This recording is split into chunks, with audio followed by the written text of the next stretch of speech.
Good, everyone. This is DJ's Raw Uncut Truth, giving you the raw content that you deservedly need. And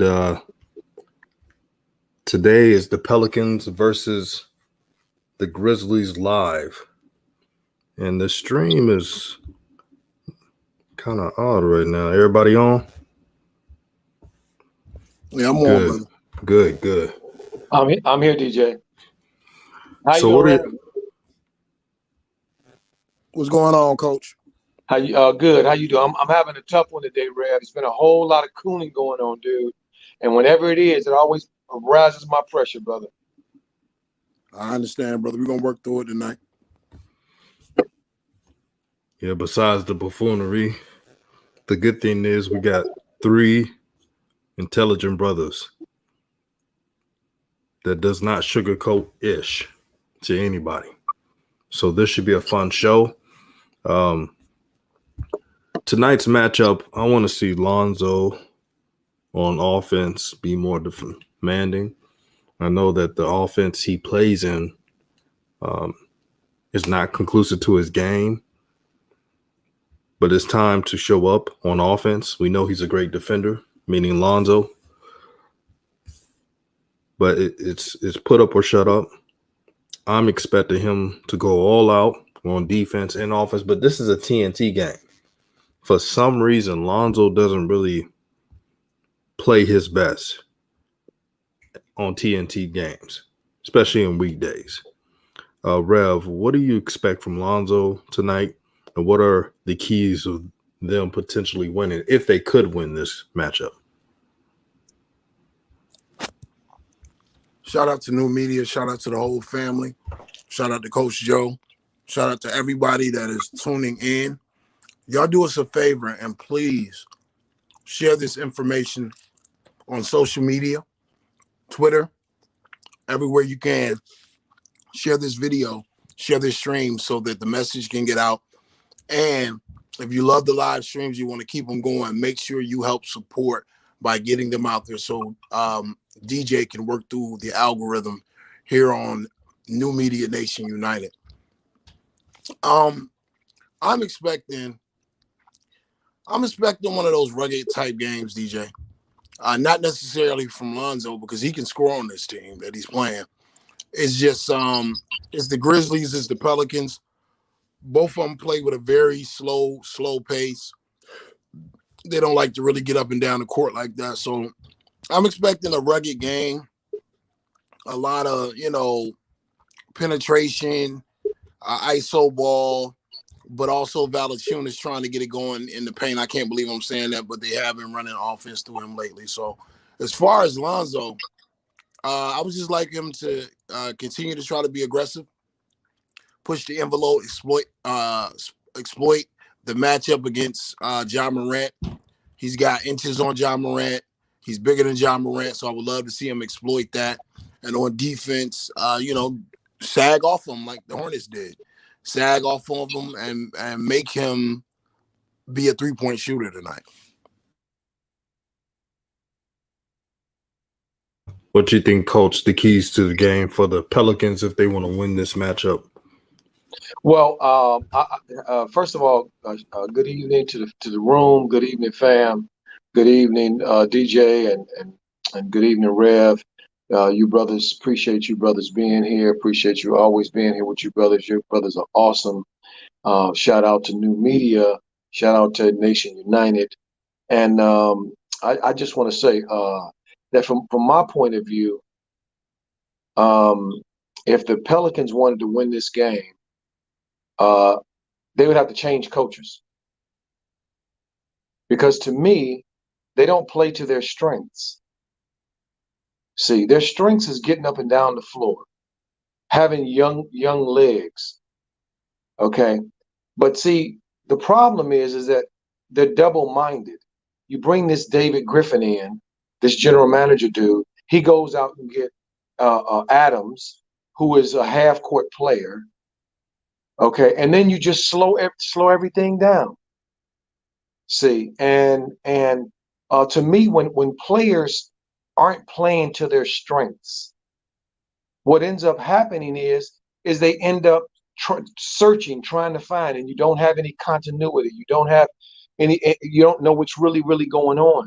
Okay, from moment to moment, with teams like this. So to me, I see a fourth quarter game. I don't see anybody, blowing anybody out here. I see a fourth quarter game, a grind, and then Bi and Ja, and then go settle it, because I think in the fourth quarter, Bi be 21 dribble Bi, trying to score all the points. See, so I just want Lonzo to be aggressive. I want him to download Melo tonight, and take the attitude.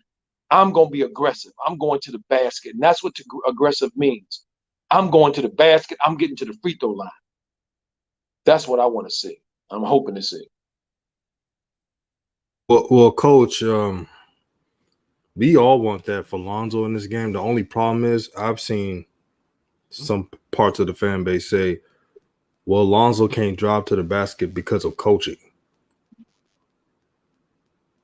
I've heard that before, and I'm going to see, like, you got to have that LaMelo mindset tonight.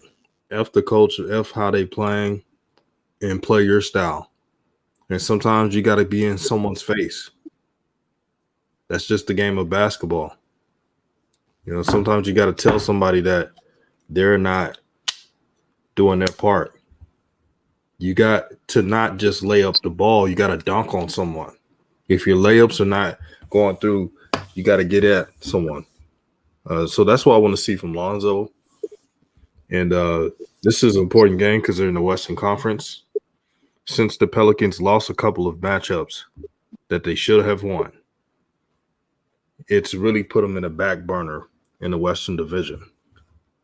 As for Zion, everyone's favorite player, what I want to see from Zion is solid defense, normal defense. That's all I'm asking, Coach, because his switch on defense has been pathetic, and you cannot win in this league if you cannot switch on D.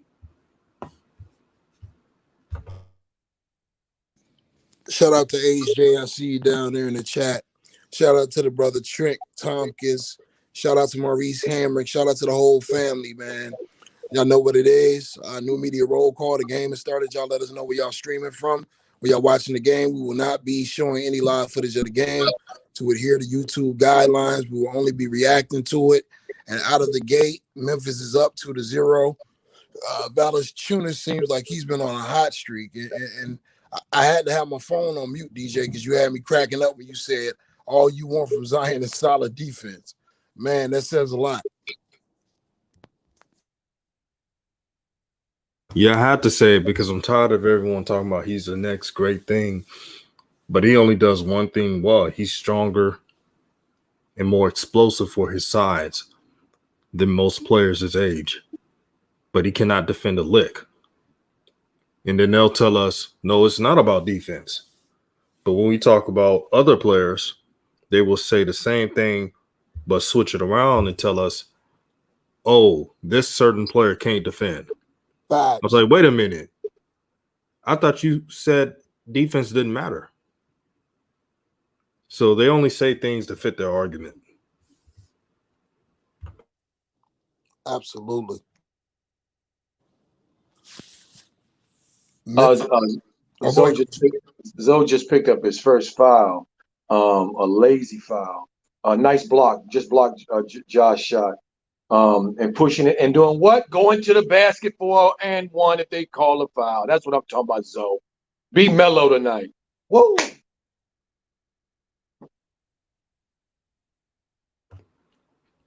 Yeah, you got to push that pace, man. You got to push that intensity.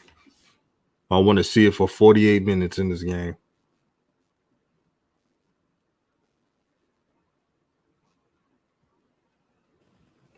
So what do y'all think about Ja Morant? Some people think he may be a superstar. I think he'll be a sometime all-star here and there. I believe that he's a favorite to fans because of his mindset. You know, I told someone, hey, John Morant may not be a superstar. They're like, what are you talking about? He's got star written on him. I said, no, I don't think superstar, but I do think he will be a player that may make an all-star half the time of his career. I'll say that.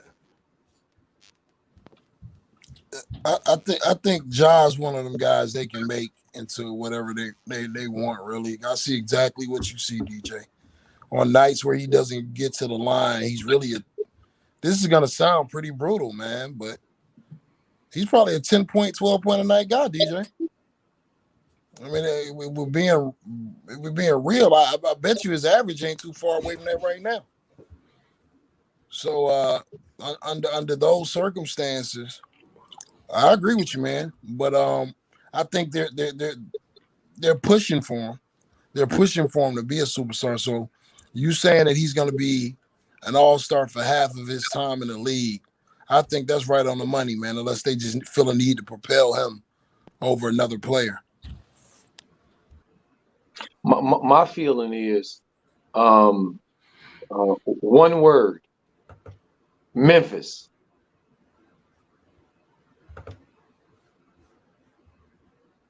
Interesting. Are you talking about the mindset? I'm talking about the location and the geography. Mm. Okay. Professional sports is a caste system. And they got to have folks at the top, middle, and bottom. And that's how they roll. And Memphis is a bottom. See, because Rev is right. We know if they want to highlight this brother. I love this brother's game. I love his game. He uber athletic. He's fast. He got great handles. He can see the floor. He gets his teammates involved. He's not afraid to dunk on your ass. So I love Ja. I see him this year since he's been back. He doesn't look as assertive to me as he should. He's still, to me, trying to find his way a little bit. Looks like to me.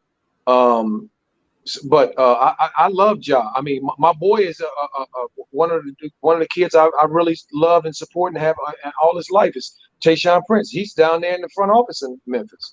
So I'm certainly pulling for him, because I always want Tayshaun to do well, clearly. But it is what it is. He's up against a big machine, that big machine called the NBA, and they are into geographics, zip codes, just like there's Alonzo's second foul going to the bench now, probably in the first quarter. But yeah. So I think that it's just a matter of who the NBA picks, as Rev said. Fact. Hey, what do y'all think? Since Alonzo has the second foul, y'all already know he ain't gonna be. That's the second foul, right? Yep. Since he's on the second foul, I'm glad we could talk about this. What do you think about Draymond Green and what he said about the hypocrisy of the NBA? I've been waiting to talk about that subject. Ooh, Coach, you want to tee off first? Go ahead, Rev. I'm still simmering. I'm trying to calm down. I got you. Man, DJ, that's so much to unpack, brother. I'm just glad that we get into an age where these brothers are actually using that mic for something other than endorsement deals and towing the company line. He said so much of what needed to be said, but these brothers always look for the establishment to save them, and that's just not possible. The Players Association is still under the league at the end of the day. So, after everything he said, which was very on point about the contradictions of the players having to sit out once the owners tell them because they're getting traded, and all of that sounds good. All of that sounds great. But at the end of the day, his answer is, well, we got to go to the Players Association. Yeah, and do what? And do what? You know what I'm saying? It makes me think of a line from the movie The Matrix where Morpheus is telling Neo how he'll be able to defeat the agents, but other people weren't. And what he said was, the reason why you'll be able to defeat them, because it's no matter how fast they are or how strong they are, they're still playing under a game that has imaginary rules that they have to follow. As long as you really playing in that game, it's not going to change. And if it changes, they'll just they'll just mask it in another way. Like how in the bubble, oh, the anthem, and you can kneel for the anthem, and you can wear your shirts, and you can do all of this.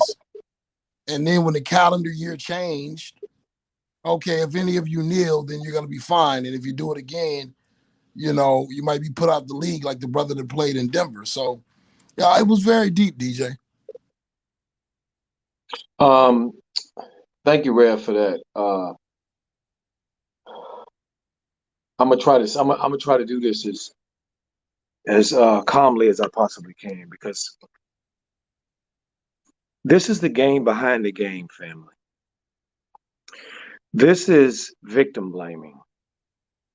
This is the burden that my people have had to carry through all of the ups and downs, the lefts and rights, the most horrible conditions that a human being could ever be put in. We always have to be the ones to fight for democracy, to fight for rules, to fight for the law, to fight for decency, to fight for people to act like they're supposed to act. What was Draymond Green talking about when you boil it all the way down to its essence? He's talking about human beings being treated with respect. That's what he's talking about. Valuing human lives, irrespective of your job or who you work for.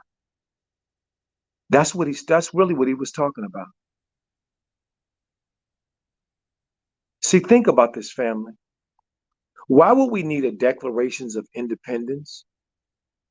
Why would we need a constitution to spell out words that say that all men are created equal? All men are has inalienable rights, which means God-given, to life, liberty, and the pursuit of happiness. All of us have the right to free speech and assembly and the press and all this. Why would all these things be in there if the country was all white when they put this together? It wouldn't. That's why you rarely see any white brothers and sisters with any veracity, with any full-chested, throated declarations declare that this system is not working correctly, is not living up to what it says it is. They know it. This is horrible. Because Draymond talked about a human being. He talked about mental health, talked about being in a fishbowl, operating out of a fishbowl, which these players, that's why they operate. That's where they live, in this fishbowl, to be judged constantly.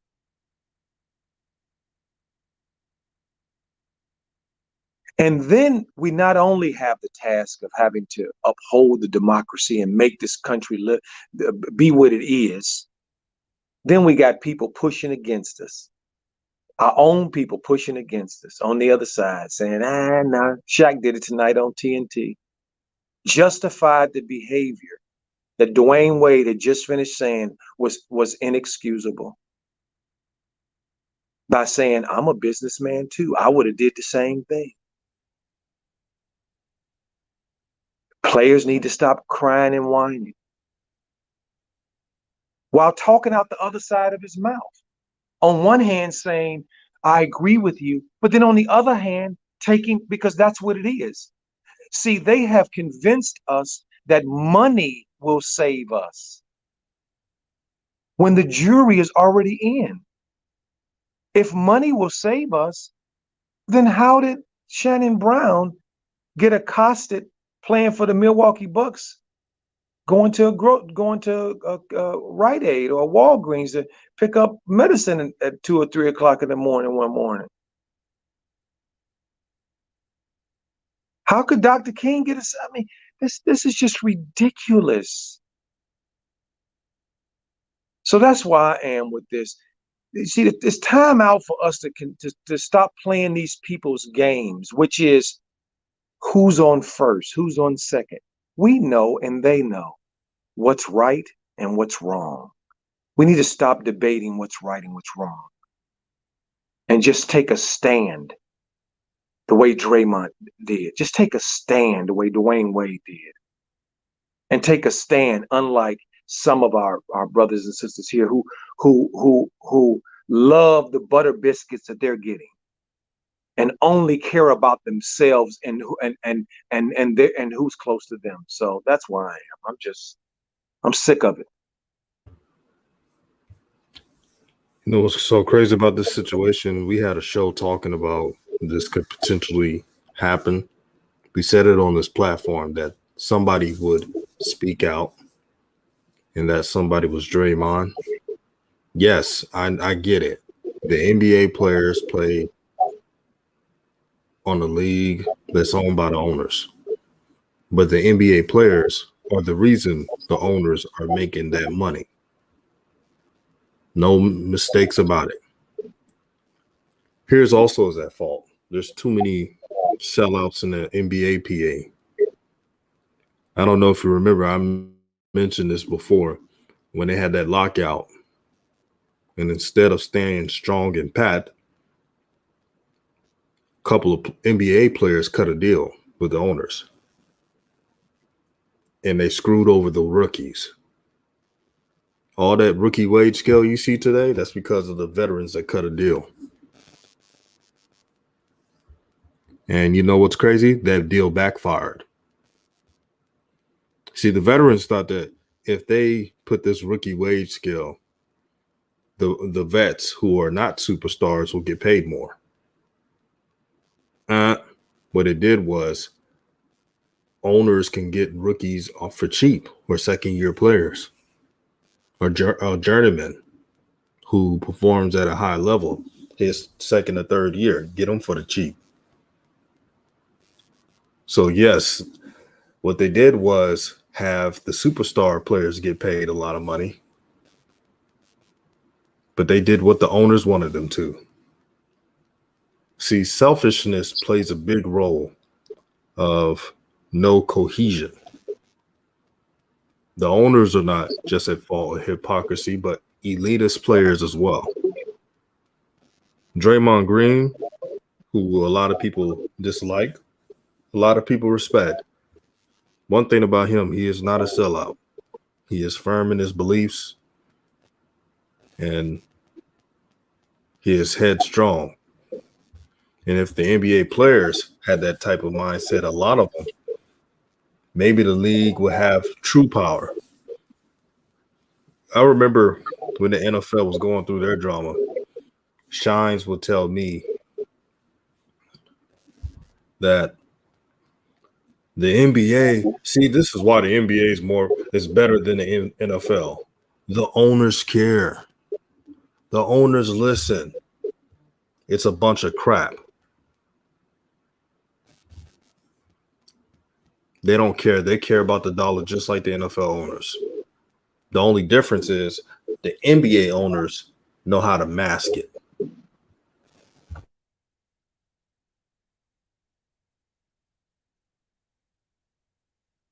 The game within the game, man. That's the phrase of the week, phrase of the month. Coach is absolutely right, and DJ is absolutely right, man. You're not gonna get the kind of change that you want as long as you play by the rules of the system. I remember I was on this show one time, and his sister was on there, and we was talking to this brother. He's a new Wabi and Moore. And he was telling us, you know how the brothers and sisters that are Moors, you know how they do.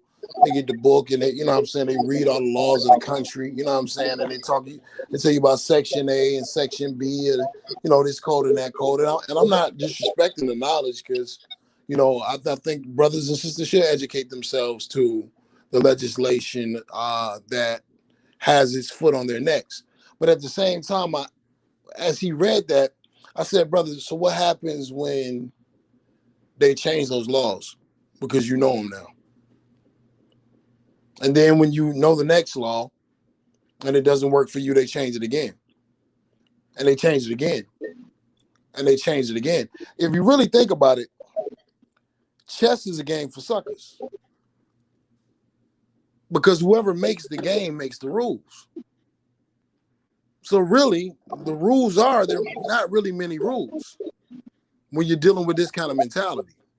So it's the same thing with the NBA. The reason why Shaq is saying that, because Shaq feels like on a business level, he has mastered the game.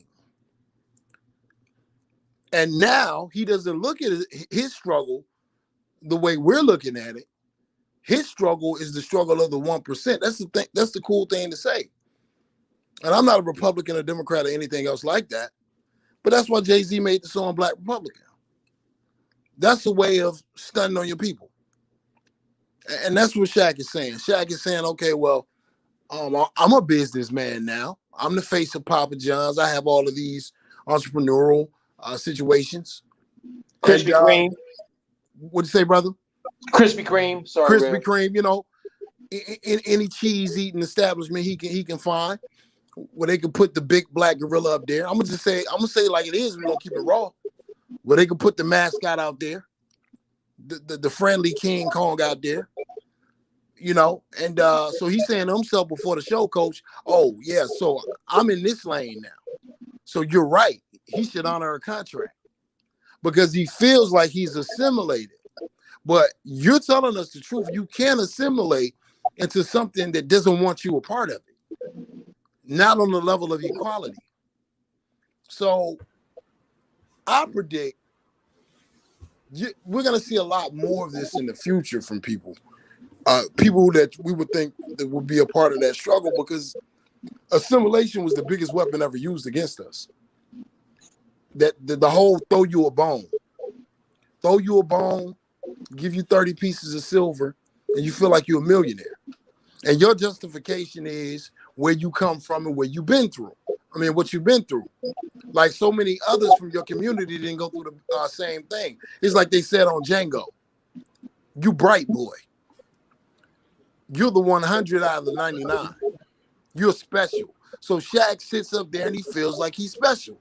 Until, God forbid, he's put in a situation like George Floyd. And when that comes around, if you survive it, now you want to go back to the people. Now it's, okay, let's create our own league. That's a selfish and Judas mentality. And Coach, you're right. This is the kind of stuff we got to expose with new media. And that's why when we always had these conversations, I'm talking about these other rookies, I'm not downplaying the person. I'm downplaying the agenda that I see coming when they try to artificially propel someone who's not on the level, but they're a safer choice. Look, I wish success for all those brothers in the rookie class, but I want the Maverick to win. I want the outlier to win. So when I'm watching the numbers, I'm watching the numbers because if they're going to pass LaMelo, I want them to surpass him fairly. I don't want him to be out for 4 games. And then you surpass him that way. But DJ, I'm gonna pass. My bad, brother. Yeah, and Coach, I hear echoing. Do you have like another device? No, it's done. Can you hear me? Yeah, I can hear you. It was echoing for a little bit. Is it still echoing? Let me speak right now. It's good now. Because what happened was while I was sitting here, something kicked me out and some other thing came up on my phone. I don't know what the heck happened. Oh, okay, that probably made sense. They don't want me to speak this game. That's what it is. Exactly. We know what it is, like not sending out the notifications. We know what they're doing. Exactly. Shout out to everybody in the panel. This is a good comment. Erica Tennyson, she says, as a white woman that absolutely loves this channel, I appreciate knowledge I don't see with my own eyes, but I hope it doesn't continue I hope it doesn't continue to be the focus. Love y'all new media. That's what it's all about, seeing the truth. And let me reiterate, this channel is a pro-truth channel. So if you're about truth, no matter if you're black, white, Hispanic, Asian, doesn't matter, then you always will receive love from everybody on this panel. We are all about the truth, and that's all about it. Shout out to everybody representing New Media. Shout out Jason Zimmerman. He said, "What's up, family? What's up, New Media family?" 704 bound member of New Media says New Media. I looked at the game as I predicted. They're losing by 7. They were losing by double digits, but they chopped on the lead. Now they're losing by 6. The Pelicans, they're so hard to watch, man. No offense whatsoever, no chemistry on the ball. The teammates don't care about defense. Teammates don't care about making the extra pass. And they wonder why I always say Lonzo needs to be traded. He has to leave, man. He just got to go. Or his career, it's not going to be the same if he stays there. Taufik Saka says, I'd rather see Zoe and Charlotte starting at the point guard along with LaMelo at shooting guard. Well, LaMelo's not a shooting guard. He's a point guard.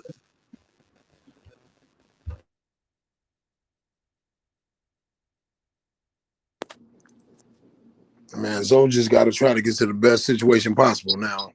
It ain't got to be Charlotte.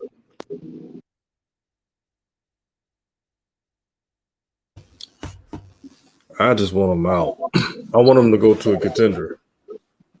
We don't even know what Charlotte is. Yes, Charlotte is what, a 7 seed now? Yep. But we don't know if they're going to hold that playoff spot. And here's the problem. People are thinking that if you put Zoe and Charlotte, you're going to see Chino Hills. If they're not giving LaMelo the keys, what makes you think they would give Lonzo the keys? Even if they trade for him, which I don't see happening. I don't see Michael Jordan doing that. I agree with Thunder. Zoe to the Clippers. That's his best fit. Broke Boy TV says Charlotte plays positionless. Yep. That's not good for Lonzo's game. Not good for Lurch's game either. Yeah, exactly. That's not good for anybody. Hayward, PJ, none of their games. They not no positionless players. Sorry. No, you're right, man. Trent Tompkins says contract tracing Basilia. Spurs had people test positive. Oh, we called it. But Coach, remember they was like, oh, you guys are conspiracy theorists. They're throwing out names now. Yep, exactly. We were exactly saying this. You were saying this very same thing. We was all saying this very same thing. This was getting ready to happen. But when you see the game within the game, it's not a conspiracy. It's what you feel in your conscience, what your eyes beyond your eye lenses tell you. Yeah, I gotta look at the tea leaves, man. Y'all can't be fooled so easily. And I'm praying to the Most High that LaMelo Ball does not have a COVID mishap. I have a bad feeling about it, and I'm praying to the Most High that does not happen. That's going to be one of the few times where I'm glad I'm wrong. If LaMelo doesn't have COVID, man, I'll be like, thank you. I'm wrong. Shout out to Erica Tennyson for the $2 super chat to help grow the nation. Tafik says DJ Pelicans are baiting y'all. They don't want to trade Zoe. They want him to prove himself. They're using trade talks to fire up Zoe. Well, that's a dumb move to do. When you put people on, like that's gonna burn relationships. When you put it out there and you got Shams reporting, that's gonna make him look bad if Lonzo's not traded. Yeah, that makes no sense. That's gonna cause a big mess. Can I say this, guys? Yeah. When Wojnarowski and Shams, and when them guys report stuff, they get it from the inside. They're not reporting their opinions. Okay, so let's knock it off. Yep, coach is right. They get their sources from the actual source. And the sources tell them when to say it. Like they be knowing this stuff weeks ago, probably months ago.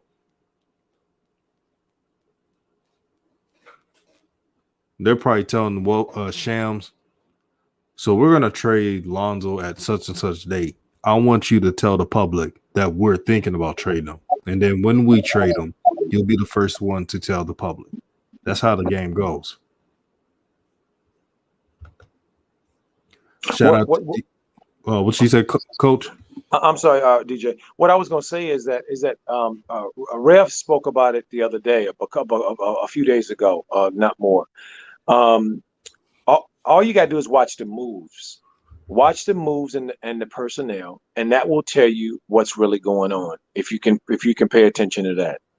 Okay, when they drafted a backup point guard, that told you right there when they already had a backup point guard that somebody is leaving. Well, clearly, it's not going to be the dude they just drafted. And if they were going to trade the backup, they would have already they would have traded him if they thought they needed a new backup. The fact that those three dudes, Alonzo, the kid out of Alabama that was drafted, Kieran, I think his name is, and Kieran Lewis. Yeah, Kieran Lewis, and I keep forgetting that the kids, the backup, the cousin to the kid in Oklahoma City. I don't know why I keep forgetting his name. The backup point guard to the Pelicans. Nickeil Alexander-Walker. Right, and Nickeil Alexander, exactly. They want Nickeil Alexander and Kieran Lewis to be the point and the backup point. Clearly, anybody know basketball can see that.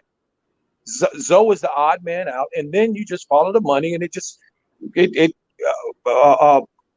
tells you all the rest of it. Zoe didn't get an extension. Okay, Kuzma took a $40 million extension. Okay, for 3 years. Okay, so that tells you right there that a number could have been worked out if it was about wanting to stay. But it wasn't. It's not about wanting to stay. Rich Paul is moving zone. Trust on that. Pass. Absolutely. Absolutely. Go ahead, DJ. Oh, yeah, just real quick. Trent Tompkins says they interviewed Coach JB today. So far, everyone is good. Fingers crossed. I'm not declaring anything until I see it. How weird. And the story with COVID changes so much. When it first started, they said it takes 14 days to get it. Now that professional sports are going down, people get it in 2 days and they back in 4 days. You know, so I don't know. I don't know what's going on. I'm with DJ, man. We have to wait and see on that one.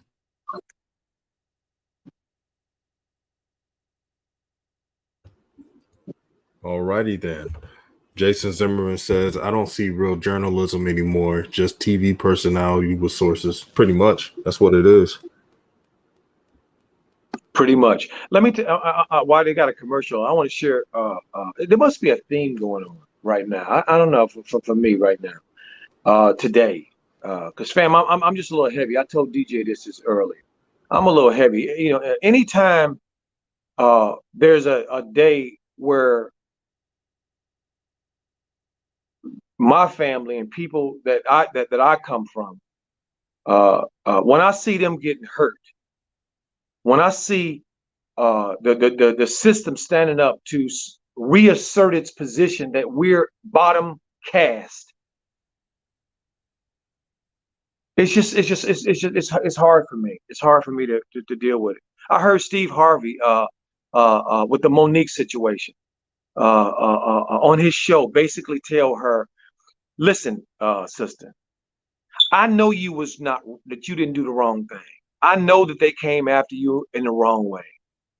But if you expect me, look, I got bills.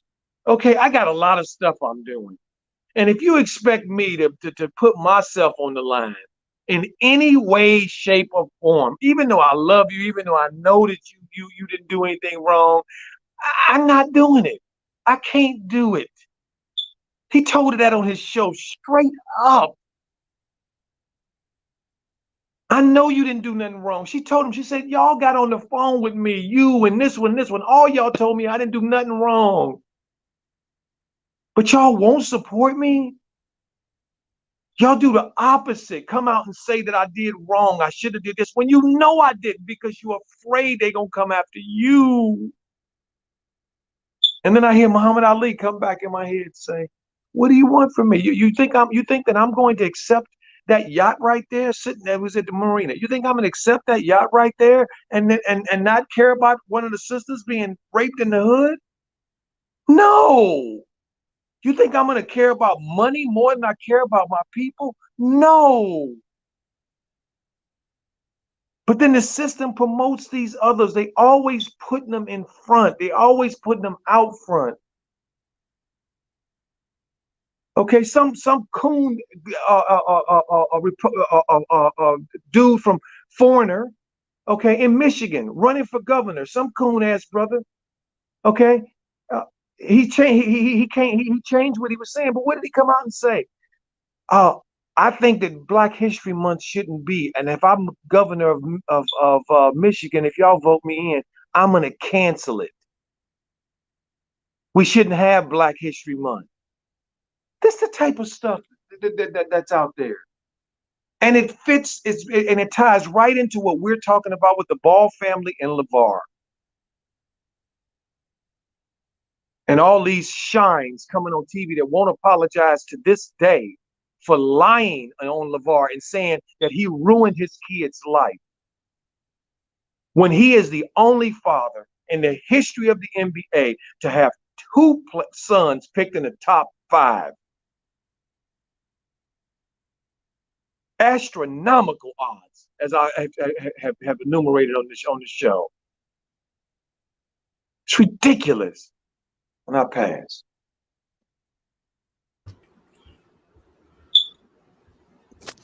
Like Coach was saying, look at the extended time. Yes, we know Alonzo has 2 fouls, but what they normally do when a guy gets 2 fouls into the second quarter, if he came out early in the first quarter, they'll play him to see if he's going to pick up that third foul. If he doesn't pick up that third foul, business goes as usual going forward for the rest of the game until he gets into high foul trouble. But they want an extended look at Kyrian Lewis, and no, you know what I'm saying? And that's just what it is. If you're watching the game right now, it's or if you're not watching the game, the Pelicans are down 1. Memphis is up 34-33, and it's the type of game the coach said it was going to be. You know, it's probably going to be a battle into the fourth quarter. John's hit a couple floaters. Valanciunas is going to work. Anderson is going to work. Zion is getting his layups that he gets every game. And, you know, like Dennis Green said, the late Dennis Green, they are who we thought they were, DJ, just like you said, brother. They are who we thought they were. And we let them want to. You want to crown them? Facts. Facts. And crown them.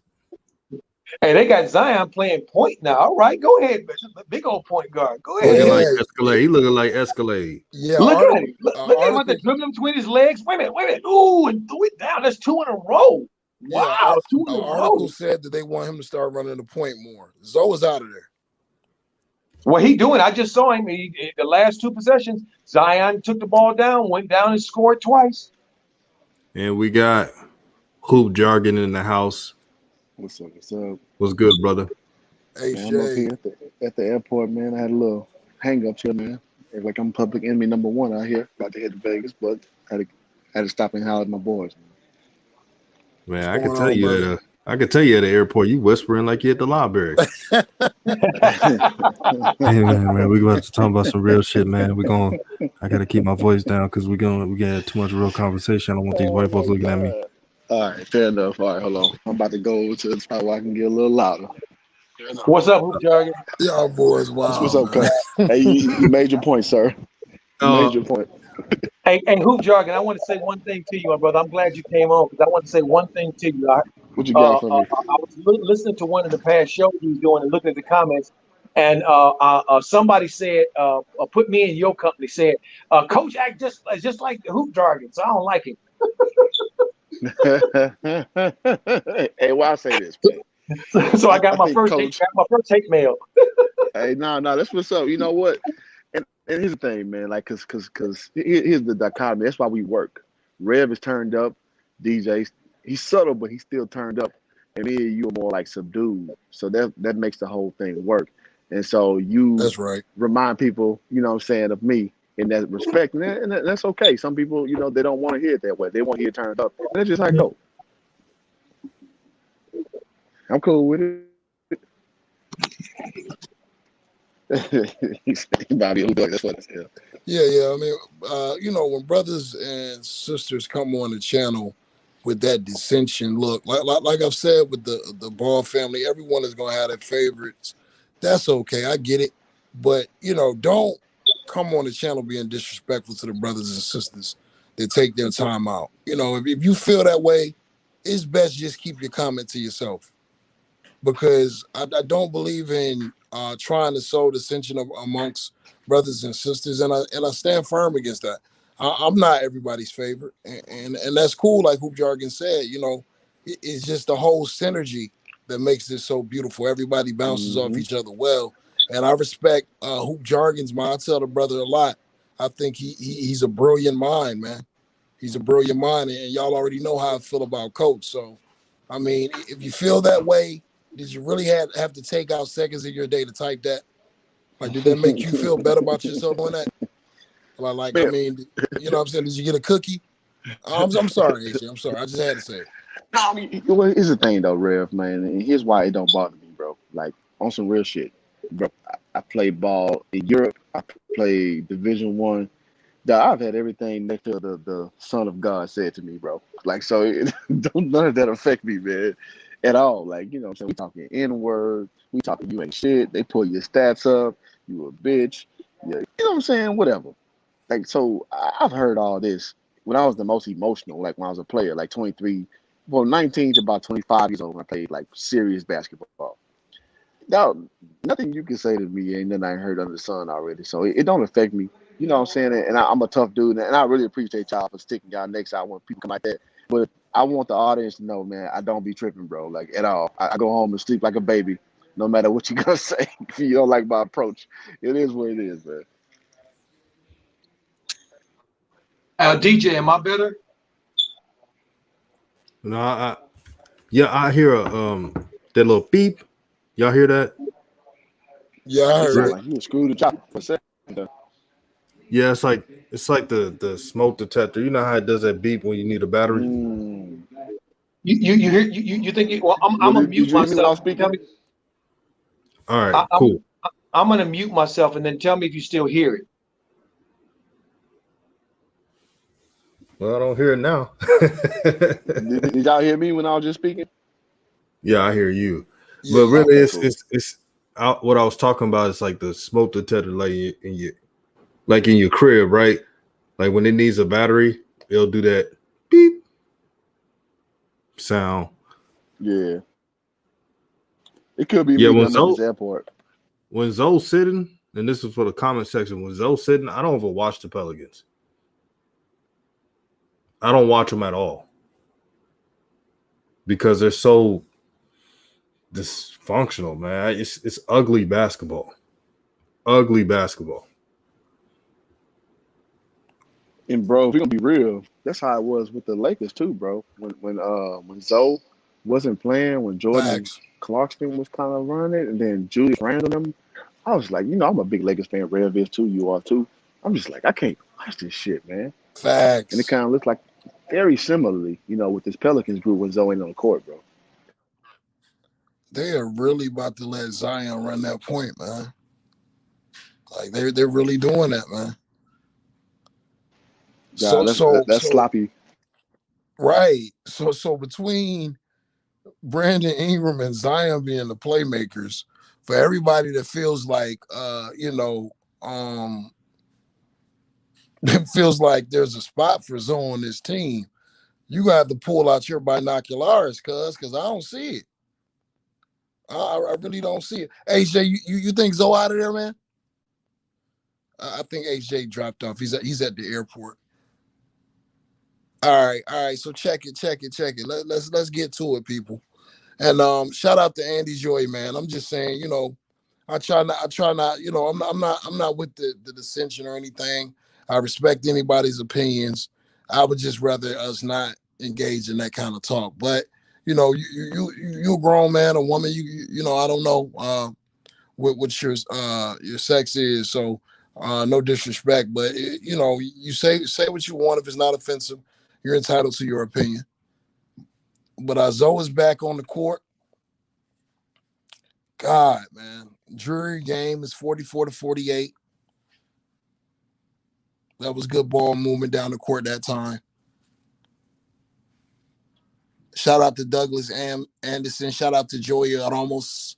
What's going on, my guy? Shout out to Uncle Rico. I could throw a football to those mountains over there. Shout out to UConn. What's good, Kings, here in Ice City, Houston, Texas. Ain't that something, man? I heard y'all boys snowed in down there, man. Shout out to y'all. Shout out to Jaheim Nesbitt. South Cac in the building. I remember, Kaz. What's up? What's going on? He says, true, Anthony Edwards do play like a football player that can shoot. Yeah, he does. Yeah, he has a bit of that to him. He's more flexible than most football players that play basketball. I don't know if y'all ever seen that RDC World skit talking about football players that play basketball that have no skill set. They just athletic and they just be running down the court, running over people, fouling and all that. HJ, you back? I'm back, baby. Bro, do you feel like Zoe out of here? You think they're gonna trade him, bro? Man, like we saw a lot of talk about that, man. And it's almost like, man, that's a great point you was making, about Zion being the leader. And again, I just feel like BI is point guard number 2. And I think Zoe is just too much of because again, he's a basketball savant, in my opinion, but he's not assertive. He's not assertive. Right. And it's like, you got guys like Zion, you got guys like BI who are A-type personalities, just like, ugh. Like, how can you keep using that, man? So I hope he go to the Bulls. I hope he go to the Clippers. You keep seeing the rumors, so it's probably some truth to that. So, man, I'm very interested to see where he land, bro. I wonder if the Lakers gonna make a move for Levine now that AD is hurt. I think they're gonna make a splash move. They're gonna make a splash move. Man, we got to, bro. Like this AD, it don't look good, man. The Achilles is one of the hardest things to come back from because you can't plant, you can't explode. Facts. And AD's athletic, 6'11", well, I'm sorry, about 6'5". And like that's a very debilitating injury. And most people don't even, think of it that way. But man, when you 6'11" and you that mobile, you that athletic, you being able to plant off your back foot is everything. So, I'm very interested to see how we go from here, though. Hey, man, you might have to sit him to the playoffs, man, to be real with you. If you activate him again, he gonna need that much time.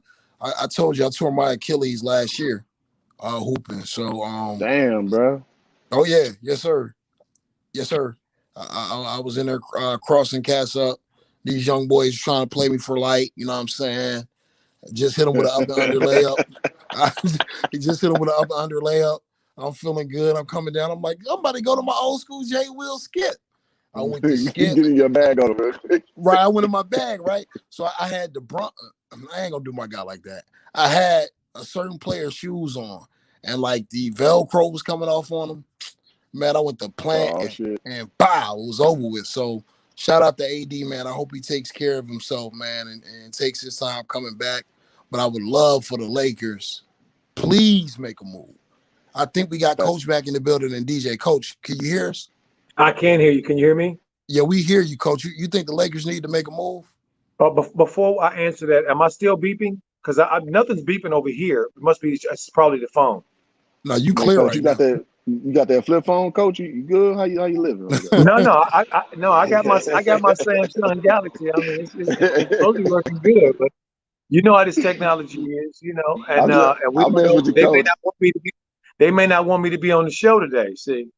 Facts, Coach. See, so can y'all hear me? Is the beeping okay, DJ? Yeah, we can hear you. I was talking about something that was in the background. Um, Yeah, but not me, because nobody's here at my place right now but me. Ain't that no one? Nothing is happening. Nothing. yeah, it's Rev. You know what I'm talking about? Like when the little No, I know what you mean, DJ. When you talk about the sensors, I I do know hear it. I hear what you're talking about, I DJ. just heard it just then. I didn't hear it at first. this is weird, Yeah. guys. Trust me. Nothing is on in my house except the TV and lights. There's no beeping, no sounds, no nothing other than my voice. So this is coming from inside my phone. hmm. Man, coach, They're you doing. got to They're get you doing some this. AAA batteries or something, coach. No. They're doing this. This is serious. They're doing this. Wow. It's good. It's all good. It wasn't like a serious problem like that. Yeah, but we can't have it on the broadcast. We can't have it beeping on the broadcast. Man, go Yeah, on rock, coach, man. Go on give him that Okay. wisdom, coach. Yeah, You it's good. all Okay. good. it's So all look. good. So the Lakers, to me, Rev, to your question, I think they realize now they made a mistake in trying to replace the size they had before with a old Paul Gasol and a limited Montrezl Harrell. They know they need rim protectors now, so that's why I'm hearing rumors of Mo Bamba, that they're thinking about bringing in Mo Bamba. So Damn. yeah, I've been hearing that. So because they realize these guys can't get up and down, can't get up, and Gasol can't get up and down the floor. He can't move that well anymore, and Montrez is undersized. I mean, it's let's just keep it real. Facts. He plays Facts. hard, but he's undersized. That's just how it is. And they know that one of the main reasons they won last year was because of all the size they had. See, because they could come in with JaVale, they can come in with Dwight, Facts. and them dudes would always Facts. people always had to look over their shoulders when the Jamal Murrays of the world and this just job of the world and the Kyries and Dame Lillard, when they come in, they know they always had to look over their shoulder. They don't have to look over their shoulder no more. They just got to make sure that Montrez isn't somewhere trying to seek out a charge. That's all they got to do.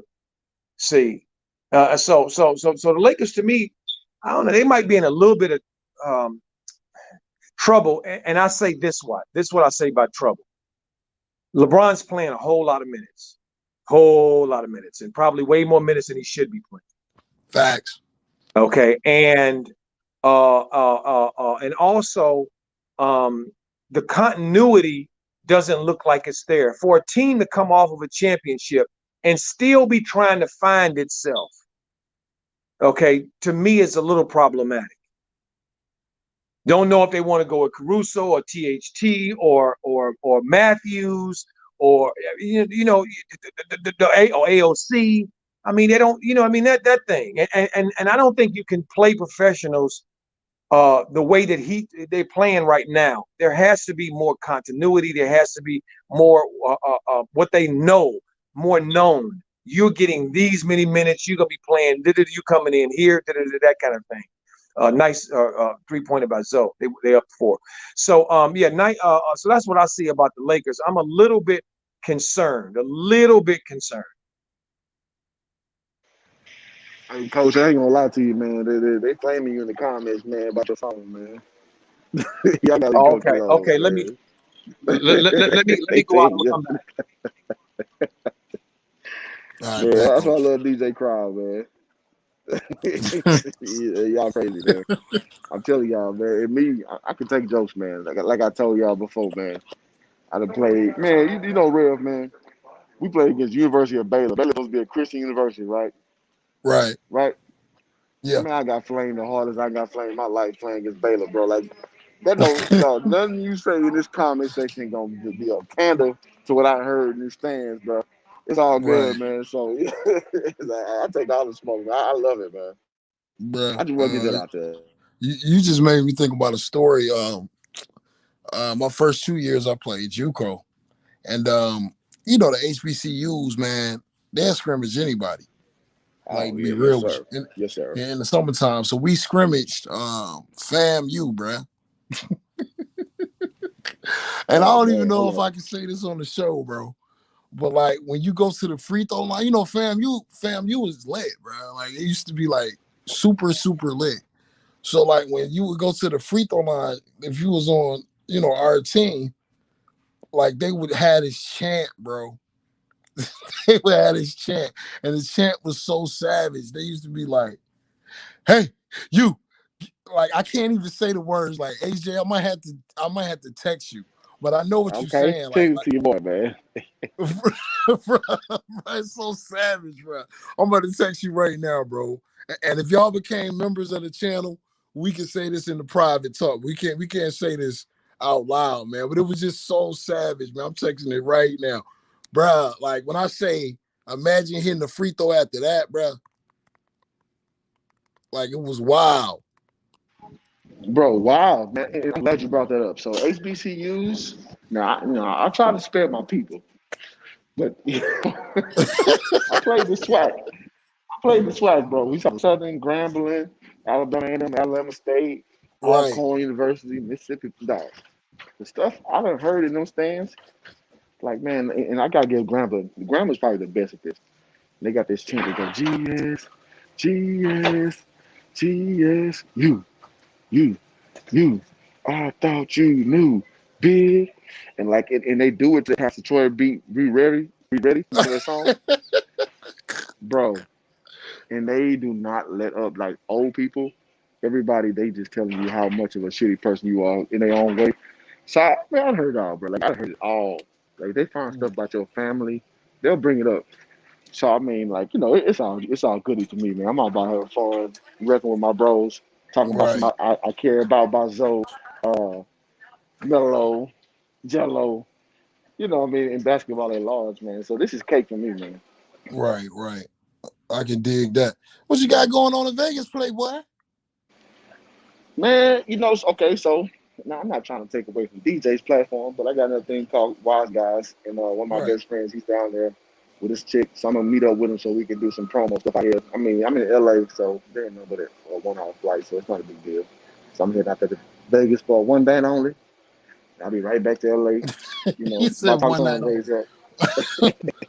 on Frank Sinatra style.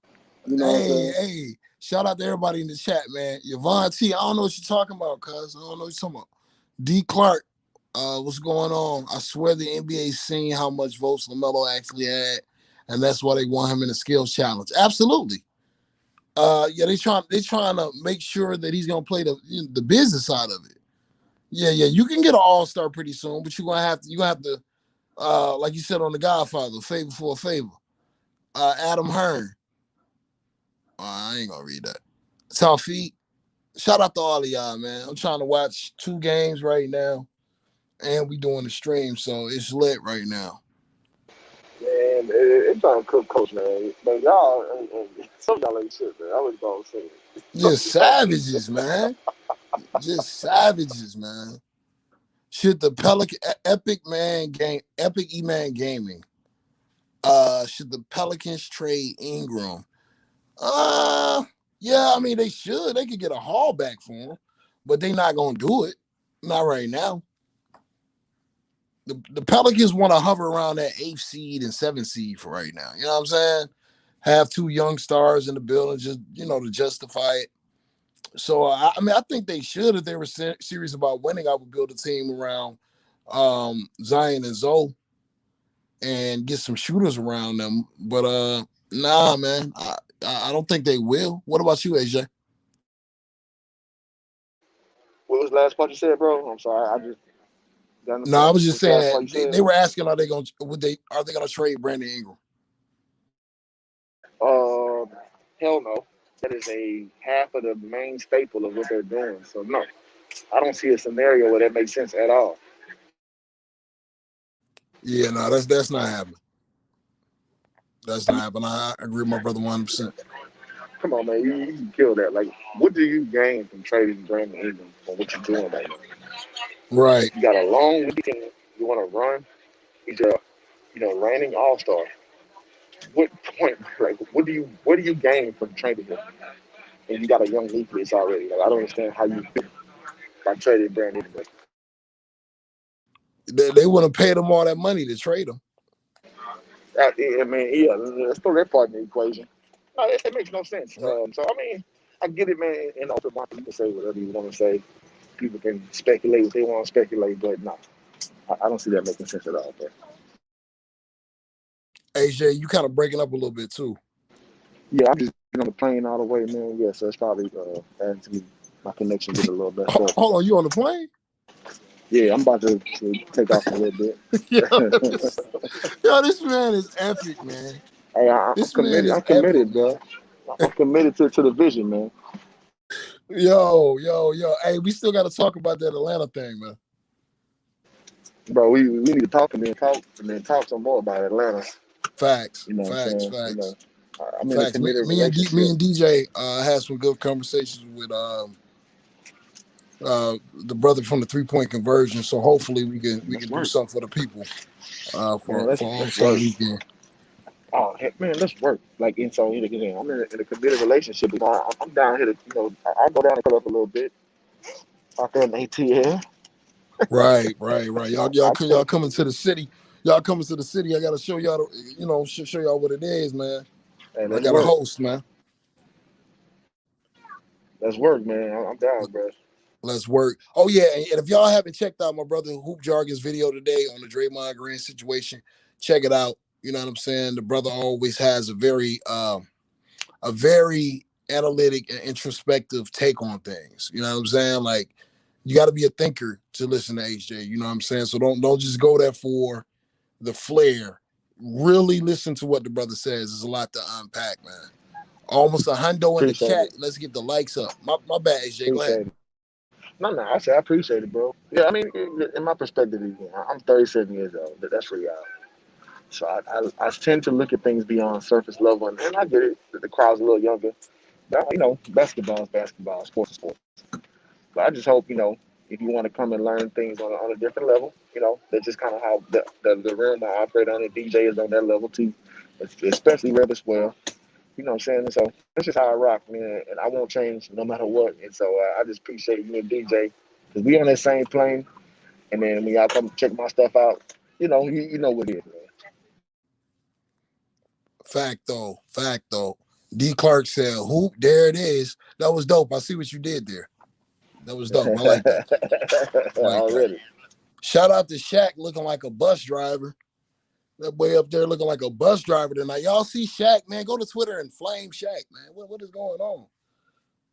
He looked like the dude that hit an old girl in Cleveland like 7 years ago. The one who was like, "You going to jail now?" Shaq, come on, bro. Get it together. Unoriginal Truth, what's going on, man? Oh, dude, that's funny, bro. The brother from the UK is in the building, my brother. What's going on? Yeah, man. Hey, you know what, man? The UK Twitter, Instagram, hey, god damn it. YouTube people are kind of getting the game on Smash, bro. Like, so shout out to the UK. You see I've seen many people, bro, from UK. They getting their thing on there, man. Much respect, man. Facts. Much respect. Shout out to King. See what's going on, brother. New Media Nation. I see more of the family is pulling up. Y'all share the video on social media. Twitter. # New Media Nation United at DJ's Raw Uncut Truth. You can tag the rest of the brothers on the panel. Let's keep it moving, man. Let's keep it moving. My guy, Unoriginal Truth, is in the building. Calvin Lewis is in the building. Tawfiq, we see you. What's going on, brother? Blue Boat Sports Observer and Politics. What's going on, man? Hey, fellas, Too Raw, TV, and Hitman X just put a video with Ticket TV saying LeBron legacy on the line without AD, saying if he don't win a chip this year, his career is a fraud. What y'all think of this? Oh, no. Yeah, I ain't even got no comment on that. I saw a comment, so I'm going to address it, but I'm going to say this first. Again, I'm not a LeBron fan at all. It's very hard to be a Lakers fan right now. If LeBron fans, they come over. But to say that if LeBron don't win a chip, his career is on indictment, I'm going to call a big cap on that, bro. Come on, man. Come on, man. Like, you kidding me? Like, that's big cap, bro. There's no way you can invalidate what he's done over the course of Because I mean, look, LeBron James is 1 year younger than me, right? So I see him from inception. I knew about LeBron when he was 15 when I was 16. And shout out to my boy Marcus Sloan's late father. I can't think of Sloan's uh, first name, but my boy Sloan played at TCU, big time overseas guy.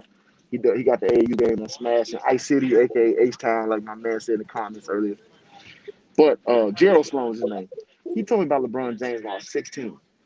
So I didn't know who the hell he was talking about, but he would always bring this dude up. Obviously, you move up 2 years later, LeBron James, getting on ESPN, which is unprecedented. Nobody in high school was getting ESPN coverage in no damn high school at the time, right? So LeBron James has been, again, I'm not a fan, but he's done a lot, man. He's done a lot, man. So to say, hold on, man.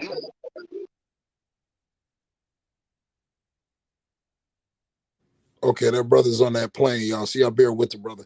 Coach Joe, pull back up. What's going on, Coach? Hey, can you hear me, Rev? Yeah, we good, Coach. I hear you. Crystal clear. Okay, good. Is the beeping still going? Let me know, okay? I'll let you know, brother. Okay, so yeah, Shout out to you Casanova. I see you down there. Go ahead, Coach. were asking me something. I wanted to answer. I forgot. You asked me something. Well, one out. I was just asking, do you think the Lakers, other than Mo Bamba, you think they're gonna try to go get like a scorer to help take the burden off Bron, like a Zach LaVine? My feeling is I don't think they'll do something that big. I would love to see them do something that big, to be honest. But I don't think they will. I think that they're depending on Schroeder, and I think they think they have enough. I just think they think that maybe the big man situation is not working out the way that they want it in terms of the defense and stuff like that. Because I don't think they have a problem with scoring so much as they have a problem with a little bit of defense right now. So that's kind of how I feel about it. Well, no, Coach. I mean, you right about that. The interior defense is trash. AJ, you said something? Yeah, I'm back a little bit, man. All right, go ahead. You see, was taking over the conversation, but all I'm saying is, man, like the people say LeBron James ain't on that level, because he don't win championship this year. Like I'm calling cap, bro. Again, I'm not I ain't close to a fan of LeBron James, but nah, bro, that's cap. And I want to give a shout out to Calvin Lewis. Said, ask who jogging how the Hornets are going. Bro, the Hornets are exceeding expectations to the highest degree. Well, we right now like the fifth seed in the East. 7. They 7 now. 7. Okay, yeah. So it fluctuates, in the East. You know how it goes. Like 2 games will move you. But no, I think they're doing a great job. A late great job. As we already talked about on this platform. You know what I mean? So you just gotta let him play. I mean, we all know this. He's gonna be the fingerprint on this team that's gonna lead it forward. So I think they're fine. I mean, I thought they would be a bottom feeder, to be perfectly honest with you. I mean, look at like Minnesota. They've had how many first round draft picks in the last 10 years? They still at the bottom of the West, bro. Am I lying? Those are the facts. Those are the You facts. feel me? So Charlotte is ahead of the curve if you really want to evaluate against bad franchises. So I'm very pleased where they are, to be honest. I just want them, like we always talk about, we want a rim runner, we want a defender, let LaMelo get the keys, get Scary Terry out of there. Because I mean, at the end of the day, he is a undersized off guard. And you don't win with undersized off guard. Sorry, don't happen. So once they get their ducks in a row, I think the Charlotte Hornets are trending in a relatively good direction. I know it's not quick enough for how we want it, but I think overall, if they got LaMelo Ball in their long term plans, which they better, I think they are exceeding expectations. To be real with you. I hear you, brother. I hear you. The brother that came on camera with the mask on the plane. Hey, you see your boy. You see your boy, man. Hey, you better be careful, man. Air Marshal gonna come tag you.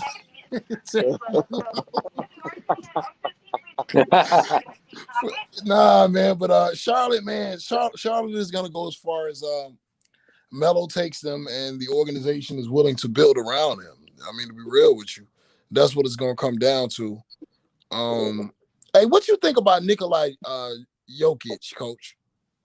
Oh my God, I am in love with Jokic. Okay, a step. Does he remind you of Sabonis? He does.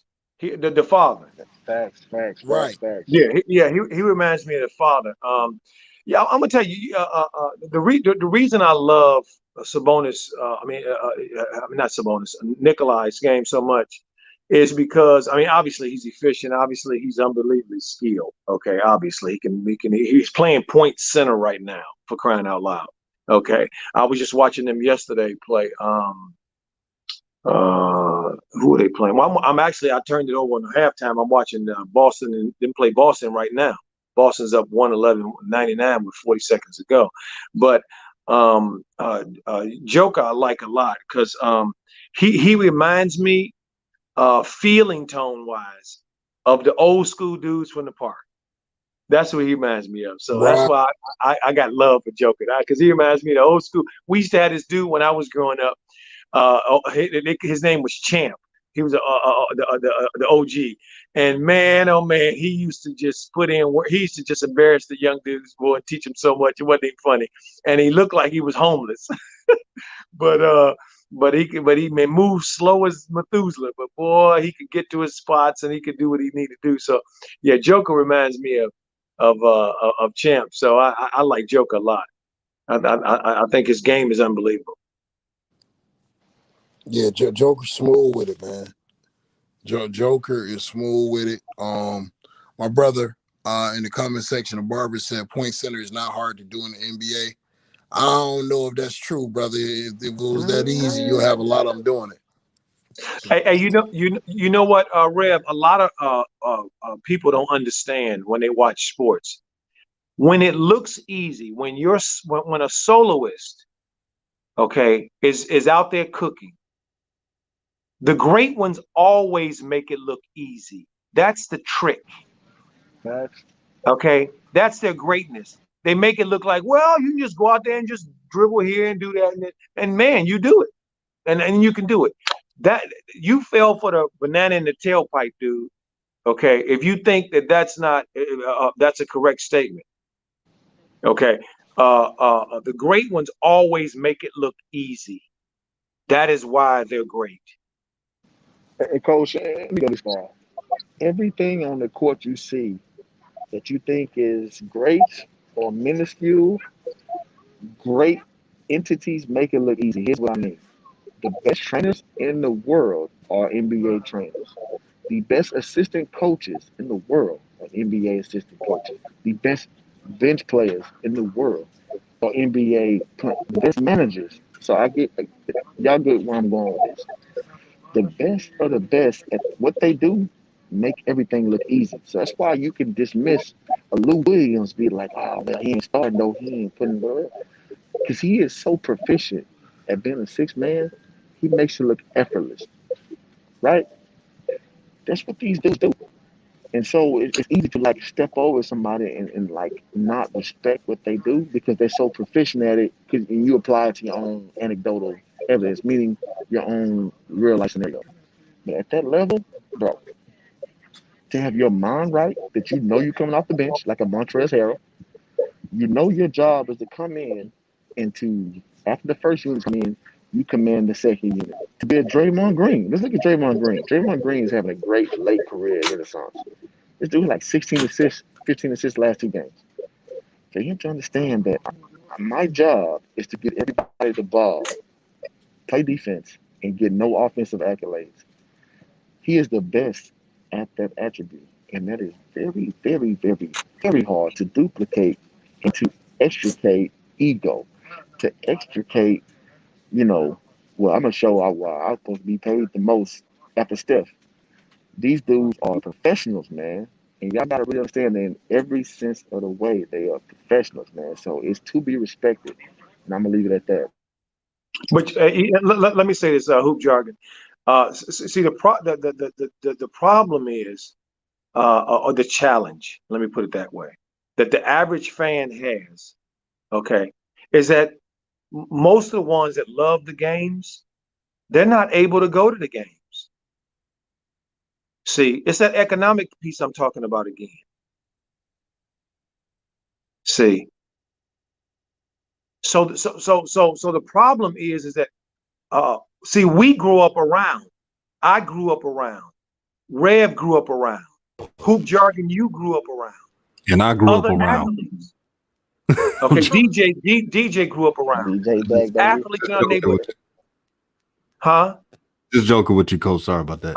I'm not. I'm sorry. I didn't hear you, DJ. I'm sorry. What'd you say? Go ahead. I said just joking with you. I just came on. Oh, okay. Yeah. So, I mean, in my neighborhood growing up, 3 doors away from me was a brother, a guy by the name of Michael, one of my kid I grew up with, who was 7 feet. In my kindergarten class, I grew up with a kid in my neighborhood who was 7 feet. 2 7-footers out of my neighborhood. My kindergarten teacher and her 2 sons, one played for the Dallas Cowboys, one played for the Pittsburgh Steelers. Okay. One of the dudes in our neighborhood was a triple jump champion, junior triple jump champion at one point. See, we grew up around these people. See, these brothers that are playing these games. So we know what they can do. I love hearing the stories when Michael Vick came out of the people from Newport News talking about the legends, talking about the things he used to do growing up in the hood. See, talking about how he used to throw the ball for so long and over the projects and all that kind of stuff. See, we know what they can do, and we know how rare it is. But remember, guys, most of the people watching our boys play, okay, don't know the first thing about them other than what they do and what they see about being entertained. I'll pass.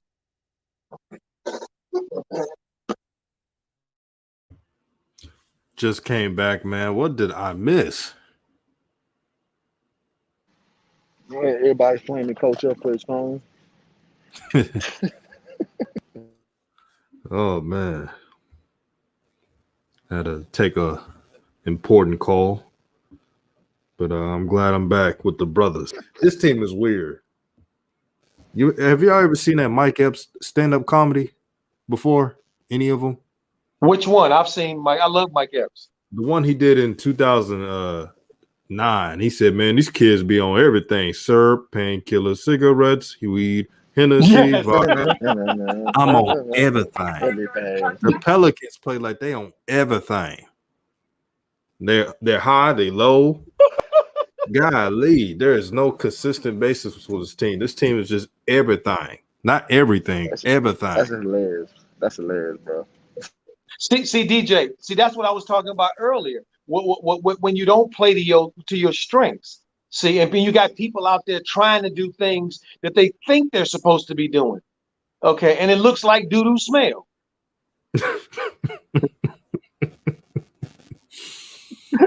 Oh man. Every time somebody asks me, man, what do you think about the Pelicans?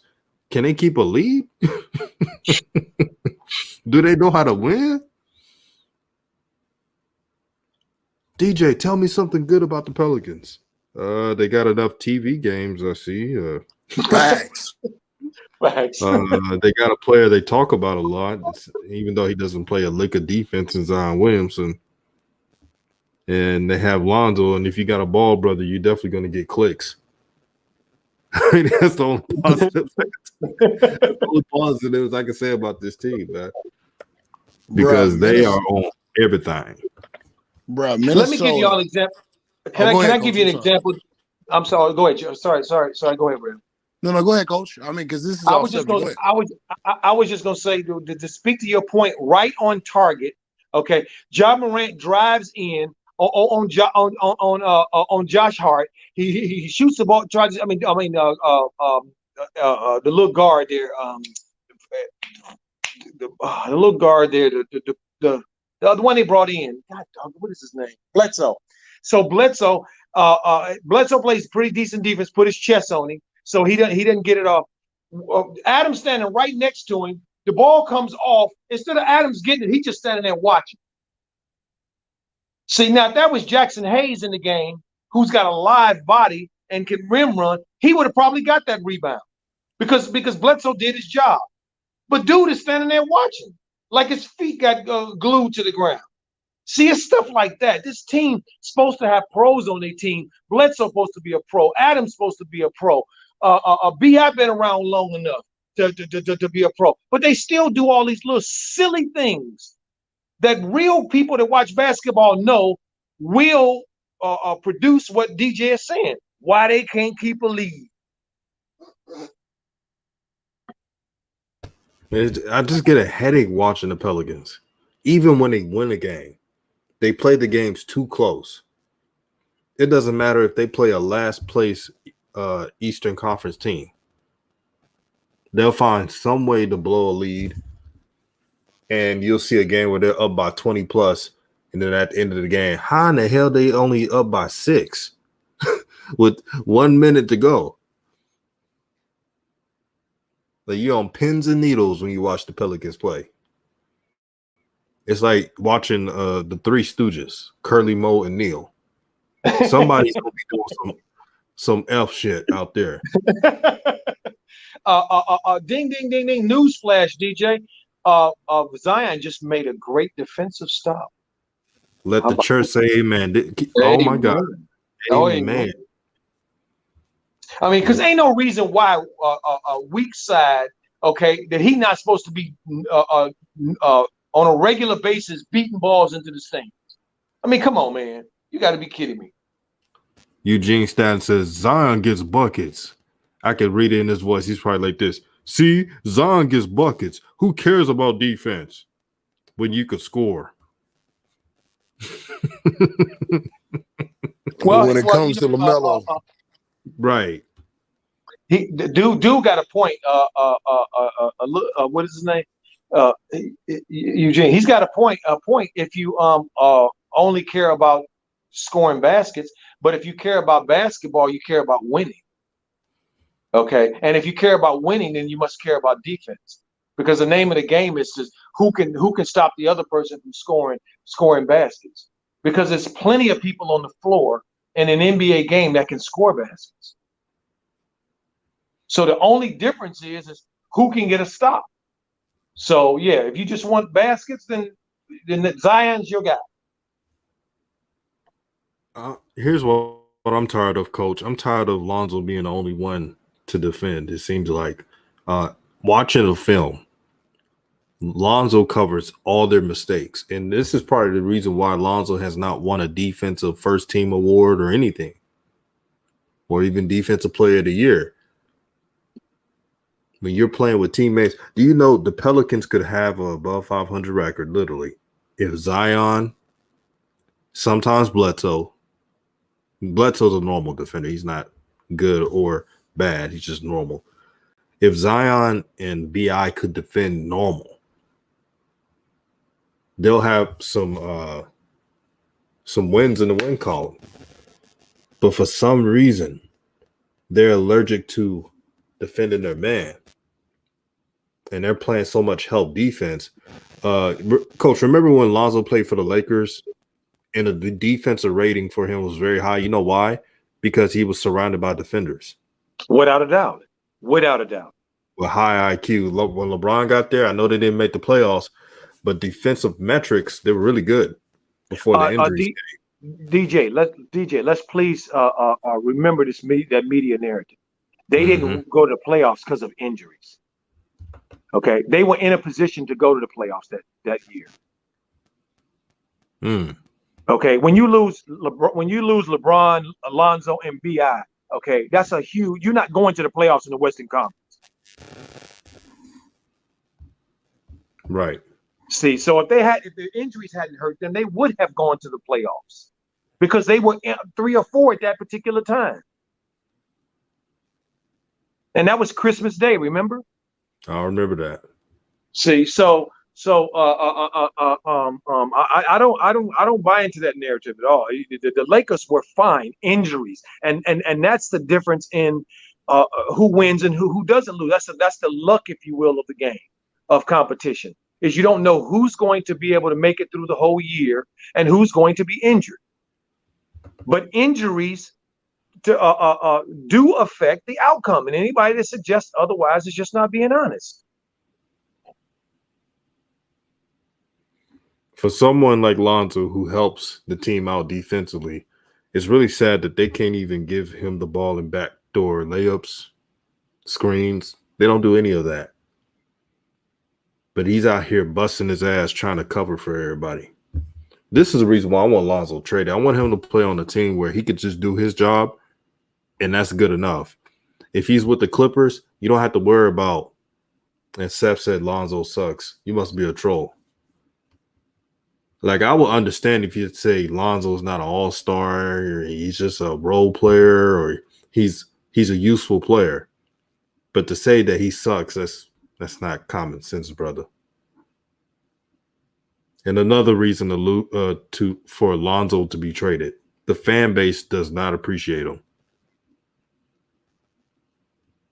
So it's best for both parties just to trade Lonzo, see what you can get from it, move on.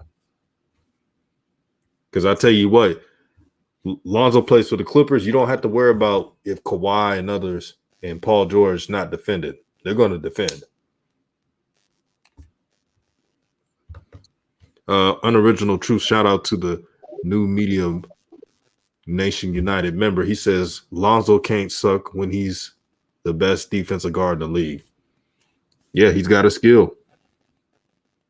Y'all got to be more creative on your descriptions of Lonzo. Like when people say he's a bust, I'll say this. Lonzo is a player that didn't live up to number 2 overall, but I won't say bust. Bust is like Kwame Brown and Coach, the player. There's so many players that they can't even play double-digit years in the league. DJ, we talked about it the other day, how rare it is to average 10 points a game in the NBA. It's hard. It's not easy. Okay, I gave the numbers the other day. Okay, anybody talking otherwise is just talking their opinion. Like you said, they just don't like Lonzo, or they're just disappointed that he didn't live up to, what in their mind, what a number 2 pick is supposed to be. So that's what that is. But bust, that means it's not doing anything. And Lonzo's far from not doing anything. I mean, you can't hit 7 3-pointers in a game if you can't do anything. In an NBA game, you're going to hit 7 threes in an NBA game and you can't do nothing. You're a bust. Nonsense. Coach, it would have been better if people would say they hate Lonzo and to call him a bust. At least I know where they stand. I could not agree with you more, DJ. I'm sorry. Yeah, if you think Lonzo's a bust, just go out and say you don't like him as a player. You don't like his family. Because that doesn't make analytical sense. You average double digits in the league, you're not a bust. Now, you can fail to live up to expectations, but that doesn't mean you're a bust. I guarantee you Lonzo will play a couple more years than the average bust. So that doesn't what about Dennis Smith Jr.? You're not talking about him. He's a bust. What about Frank Ntilikina? So he's not a bust now? You want me to keep going in the 2017 draft? Markelle Fultz, injury problems again. And I hope he recovers.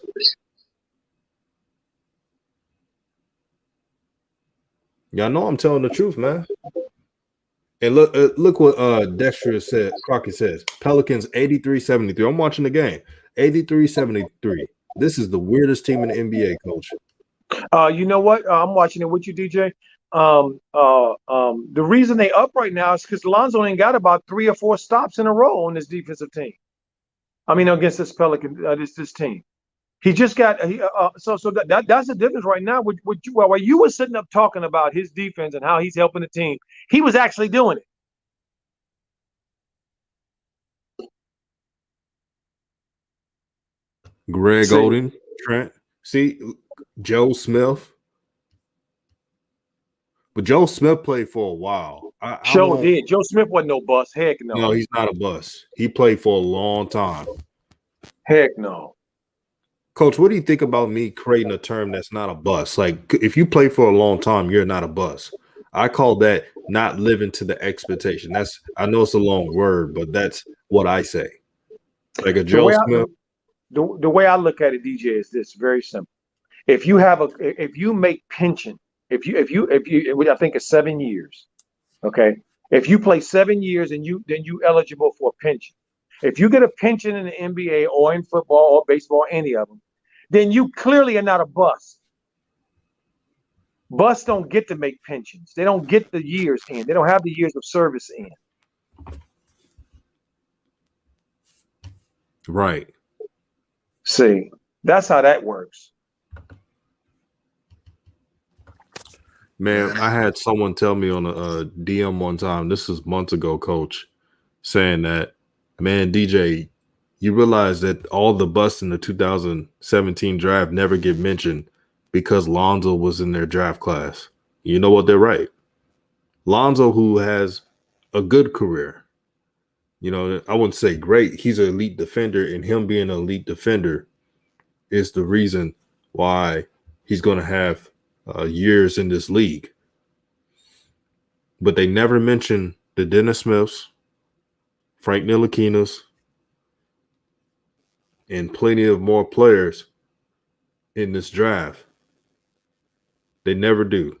All they do is bring up De'Aaron Fox. De'Aaron. And we know why they bring up De'Aaron Fox. Oh, yeah. Remember, Coach, remember when they tried to diss Lonzo? Even though his mother had a stroke, saying that Lonzo's being mentally weak for making that an excuse. I know. Imagine that. Imagine that. You almost lose your mom. Okay. And people who are outside, who's sitting on their damn couch, eating Doritos and Funyuns and crap, gonna actually say that somebody should not be affected by their mom almost dying. How stupid is that? He should have been able to. This is a kid in college, not in the professionals. And he's supposed to be what? What is he supposed to be? Who? What grade? No, I'm talking about what these shines expect him to be. Okay, in that kind of situation, that is right. Ridiculous. See, this is why this thing with Draymond Green bothered me so much today, guys. Because for me, and the way my mind works, when I heard Draymond saying this and saw the interview, it brought up all the other things that I've heard. Because that's how I work. That's how my mind works. Of other people doing this type of stuff, of the effect of this, of what Draymond was talking about. The effect that this has on people. And it's the effect that it has on Lonzo. Lonzo does exceptional things in the NBA. He's an above average and exceptional defender, which is not easy to do. He's an exceptional passer, not average passer, exceptional passer in the NBA. He plays the way that teams need to be able to play so that other people feel engaged. See, the problem that I have with these shines not letting Lonzo and LaMelo play the way that they're supposed to and with their gifts is because it's affecting the team. And they're trying to lie and act like the way they're doing it is the way that it's supposed to be done because and it's right when it's not. A team, when all the guys on the floor know unequivocally, when we play with this guy, our head must be on the swivel. We must be focused. We must be able to pay attention. I must always be ready because I never know when the ball is coming to me. See, that's what these boys do. These boys are coaches on the floor.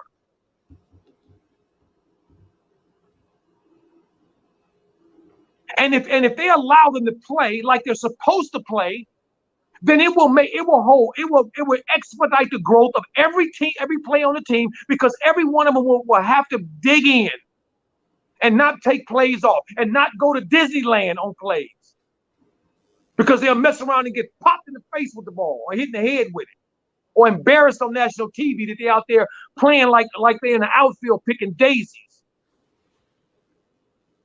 See, but the coaches don't want that. And the reason they don't want that is because they want to take credit. Y'all don't understand what's going on here. And y'all asked for it, so I'm giving it to you tonight. And the Pelicans are leading by 14, 90-76. Also, for your stat checkers out there, Lonzo has been guarding Dylan Brooks most of the game. So that 17 that John Morant has, that's because they have Bledsoe guard though. For those who like the stat watch, you know who they are. He has held Dylan Brooks. Lonzo has held Dylan Brooks in check. Dylan Brooks shot 4 for 10. Most of those shots came when Lonzo wasn't even in the game. So that's for the stat guys out there that want to lie and say, "Oh, Lonzo's not a good defender." Stop. I want to read something. The 2007 draft. This is going to blow your mind, everybody. So the first overall pick was Markelle Fultz, 76ers, of course. Number 2, Lonzo. Number 3, Jason Tatum. Number 4, Josh Jackson. Didn't live up to the expectations at all. Number 5, Sacramento Kings, De'Aaron Fox. Number 6, Jonathan Isaac, injury prone. Number 7, Lauri Markkanen, solid player, but not as high as what he was drafted. Injury prone too. Number 8, New York Knicks, Frank Ntilikina. He can't even get minutes on the Knicks right now. Dennis Smith Jr., bust as well. Zach Collins, bust. Malik Monk, drug issues, fringe bench player. Luke Kennard, bench player. Donovan Mitchell, all-star. Bam Adebayo, all-star. Justin Jackson, journeyman. Justin Patton, G League. DJ Wilson, play-in contract. TJ Leaf. Now, he was picked this late, but he's a bust, beyond a bust. He's not even in the league right now. TJ Leaf. DJ, quickly. Yes. That's the dude that Lonzo got drafted, who shouldn't have got drafted, but Lonzo got him drafted because of the way Lonzo plays. That's right. What I was talking about earlier. Lonzo got a lot of people paid, man. He got a lot of people paid. Ike Agnobu played with him as well. Remember Ike, the Nigerian brother that's brown skinned? I remember Ike. He went to Arizona State. I remember Ike. Yeah, G League. I mean, the list goes on.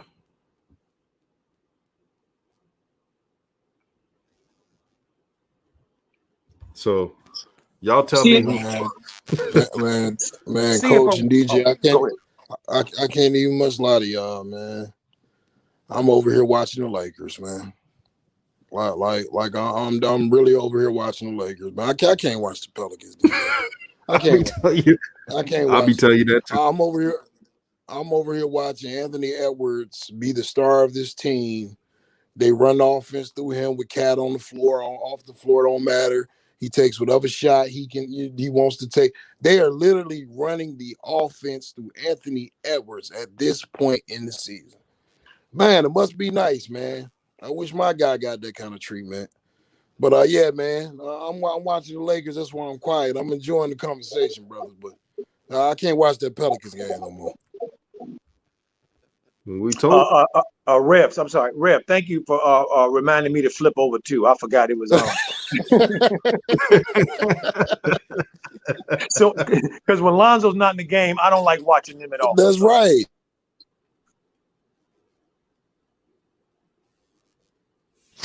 Like DJ said, man, the Pelicans are Dr. Jekyll and Mr. Hyde, man. Like it's just a train wreck. To me, Rev, it's simple. They got a dude that's leading them that is out of his element now.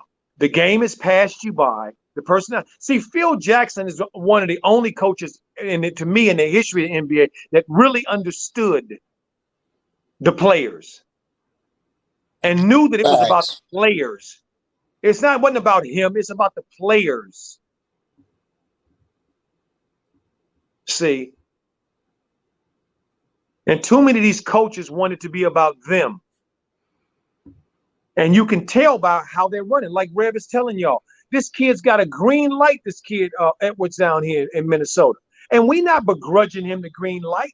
This is a lottery team that have played the playoffs and not a very good team, which means why they was in the lottery in the first place. So it makes perfect sense that if they draft high, that they should be finding out what they have so they can develop them if they have something good. Remember, 30% only make it.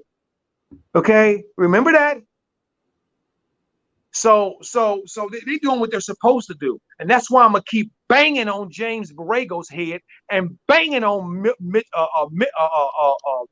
general manager. I don't even want to say his name, Mitch Kupchak, his name, and also Michael Jordan. That's why I'm gonna keep banging on their heads until they give Melo the same thing that Edwards is having, because he deserves it as well. Yeah, man. I mean, coach, they got Cat on the floor, and they still running the offense through Edwards. Like, he's starting to look like, if it's not a 1-2 tandem, they're grooming him to be the guy. Like, I wonder what's gonna happen with D'Angelo Russell. Hey, remember when D-Lo, and I'm sure he did this, he told the front office, I don't want another ball brother. I don't want a teammate with a ball brother, because of that little situation that went down. But he probably going to regret that one, because they giving Anthony Edwards the damn keys. I'm sorry, Rev, but Big Cat, I see what Big Cat is. He's talented. He's all that, blase. We already know what Cat is. Okay, we not gonna have to play another season.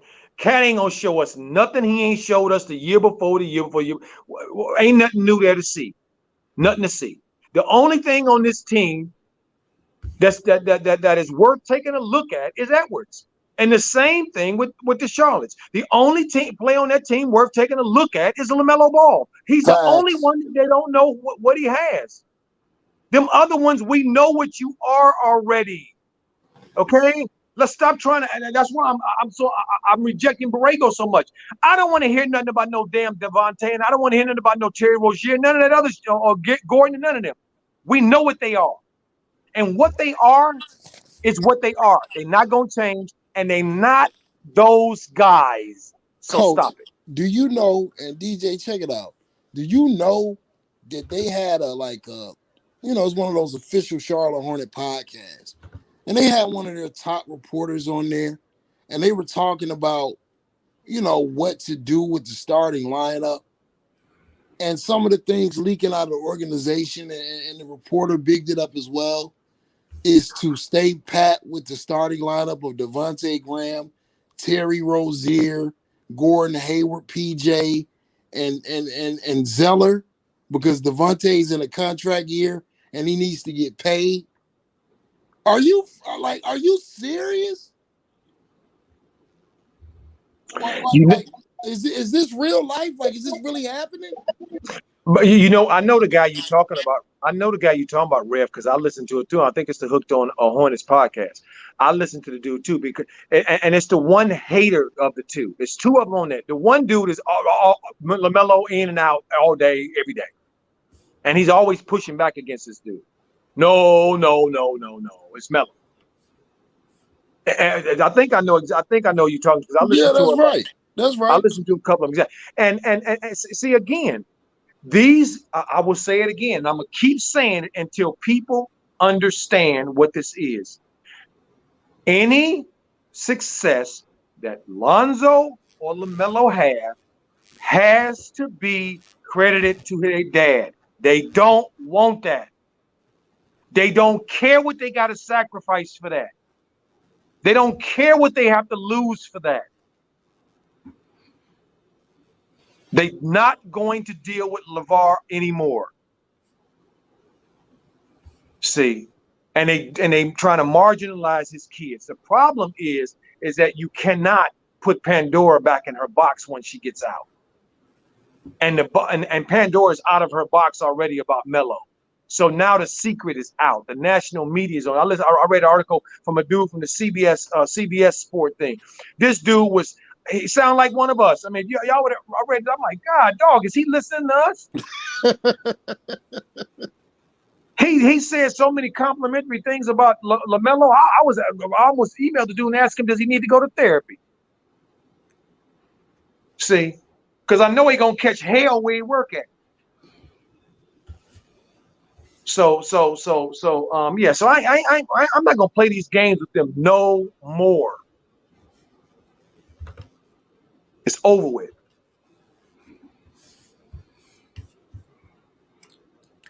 It's over, man. It's over. You know how many teams wish they had a LaMelo Ball, especially the losing teams? If they could just have him on their team, they would be giving them the keys. But James Borrego, for some reason, he's on his own little agenda. And it's the oddest thing because he treats this team like, what, they're the Lakers or something, or just an established franchise. They got to come to grips. They're not an established franchise. They're a losing franchise that does not know how to win. And they think that being number 7 in the playoffs is a big accomplishment. That don't mean shit. They could lose that in 3 games, probably less than that. But what do I know? I'm just a fan giving my opinion. Don't mind me. Don't mind me. I'm gonna sit in the cut. See, DJ. No, I'm with you. I'm with you 1,000%. Okay, when it comes to this, we talking about right here. Okay, I see exactly what's going on here, and you see exactly what's going on here, and Rev sees exactly what's going on here. See, I think every team in the NBA, with the exception of maybe 2 teams, and that's only because I can't say 100%. They all wish they had Alonzo or LaMelo. All the players want to play with them dudes. All the ballers and dogs want to play with them dudes. See, the same way everybody wanted to play with Magic. Even them dudes down in Boston, when Larry Bird was doing his thing and they had that triple monster down there with Parrish, McHale, and Bird, they marveled at that Magic Johnson and wish they had him too. You can believe that. Every player wants to play with somebody where they have an opportunity to shine. And Rev has said this to y'all, I don't know how many times. The NBA is not an equal opportunity place. All this positionless basketball crap they talk, okay, when you actually look at the games and look at what's really going on, possessionless my behind. Joker had 43 tonight, by the way. Another take his belt off the game. So you ain't gonna push this nonsense in my way, because it's nonsense. These Lonzo and LaMelo are generational talents. Their games are generational talents, and they're being suppressed because these people don't like their dad and don't want to give their dad credit. Period. Pass.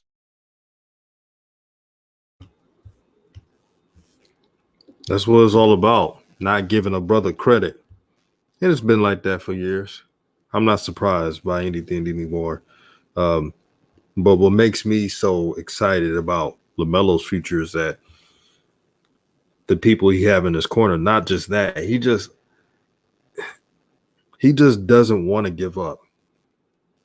That alone tells me that he's at the right track. I'm letting everyone know there will be pitfalls.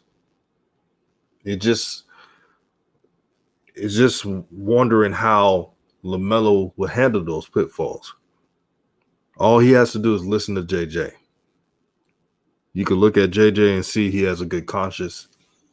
He wants to lead him to the right direction. He keeps following him and being a good player and just maintain the focus, he'll be good. You heard Coach yesterday talking about, interviews. LaMelo saying he's not playing video games. Now, y'all may think it's a small accomplishment, but it's a big accomplishment, especially in this generation. You know how many hoopers play video games all day? And they wonder why they're average when they could have been taking almost 1,000 shots in a day. They shooting 29% from three, but they go right back home and play 2K. To be successful for a long time in the NBA, it's not what you just do on the court.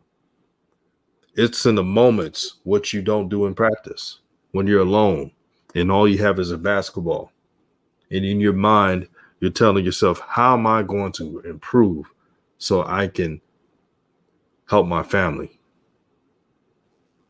Maurice Hamrick says LaMelo takes 3,000 shots a day. I heard about that, by the way. I want to share. Let me say one thing here, DJ. Yes, my brother. About what you just said. One of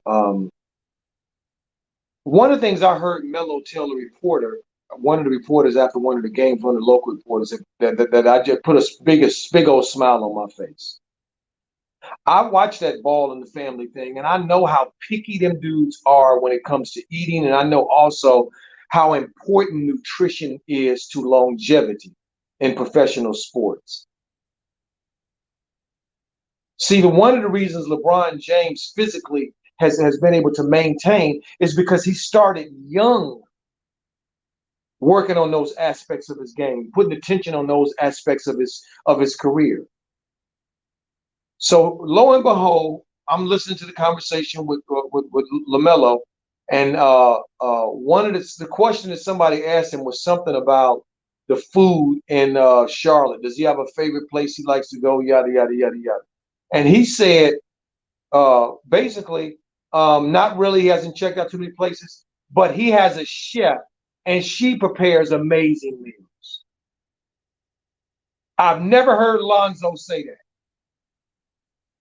or see it. That's what the great ones do. They know it's mind, body, and spirit and soul. They know that. And so Melo is showing us by what he's sacrificing that he ain't regular. And that's why some of us so mad. That's why I'm so angry at this JB guy and Mitch them. Because this kid is doing his part. He's doing his part. And then some. And you still criticizing him? You still got some nonsense to say about him? Well, I know he ain't going to say nothing about it because he going to play the right way, but we going to say something about it, and I'm going to say something about it on DJ's Raw and Cut Truth of the new media. Well, I'm going to say something every time I'm on here. Melo is doing exemplary as a rookie. As far as I'm concerned, he's made no mistakes in his early NBA career.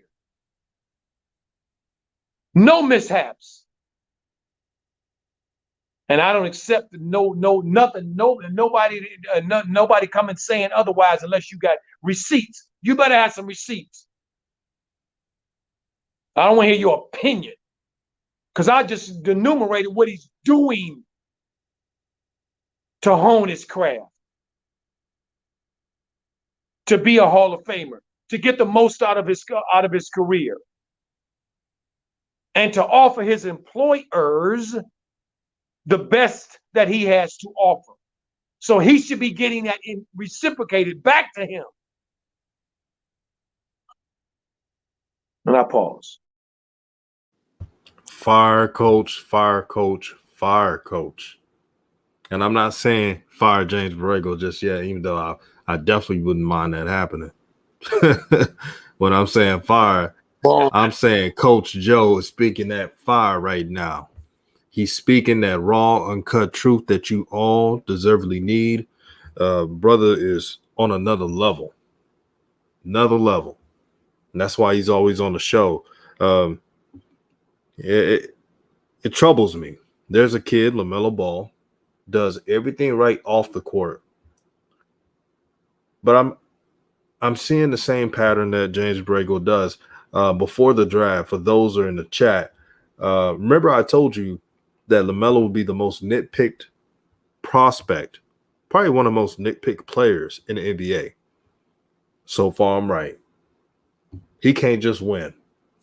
He has a triple-double. Well, he had 3 turnovers. Really? He had an off game where he had a double-double against a playoff team. Well, yeah, all right. He shot 7 for 20.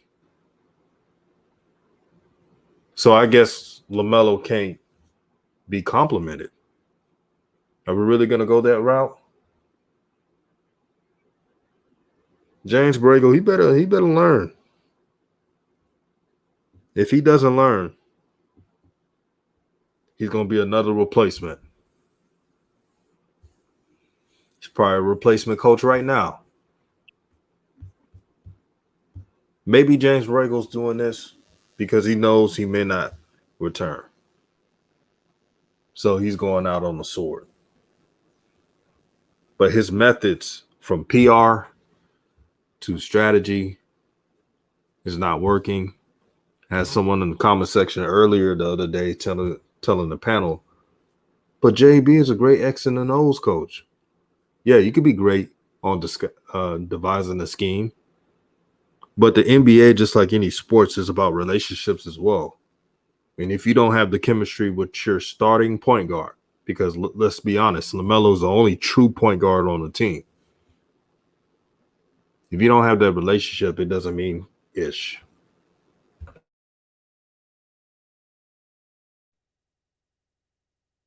See, DJ, Lose. you're absolutely right, DJ. You cooking, brother. You're absolutely right. See, every time I see LaMelo's playing the 3 on this team, my blood boils because you absolutely right. He's the only point guard on the doggone team. So if you don't want the point guard to have the ball and run the team, that tells me one of 2 things. Either you don't trust him and you think that you can't put that kind of responsibility on him, and because he doesn't have the talent, that's why you don't trust him. Or you want to marginalize him so you can highlight yourself. And that's what this dude is doing. He wants, at the end of the day, when you go into the press conference, he wants the reporters to praise him.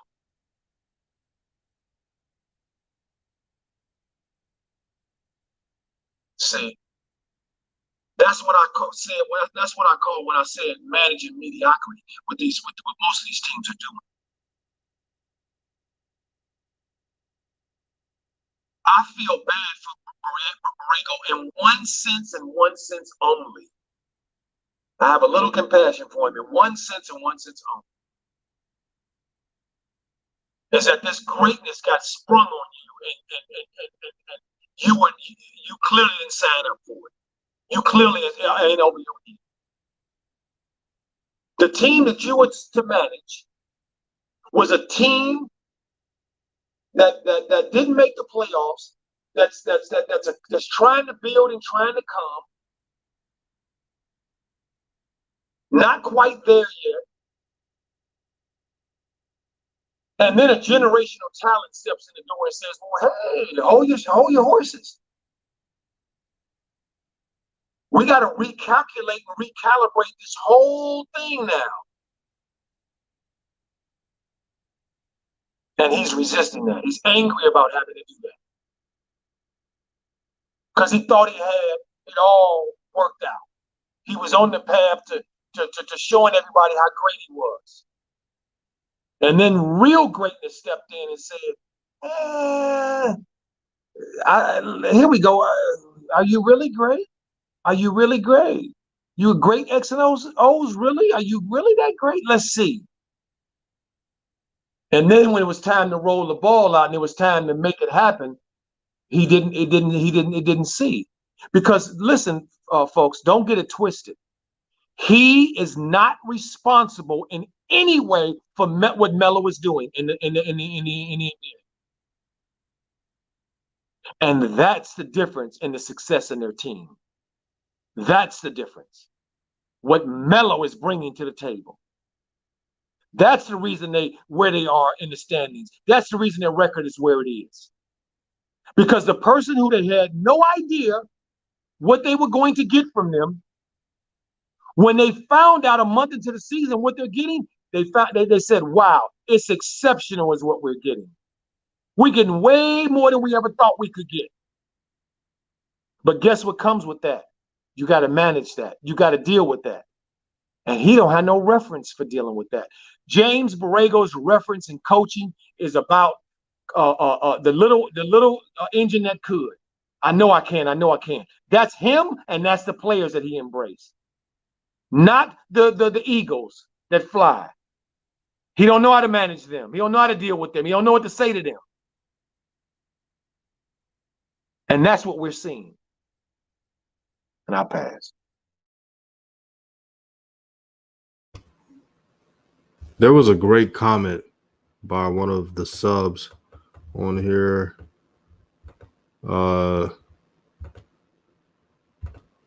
Dexterius Crockett says MJ attentions on NASCAR Bubba Watson in his new toy.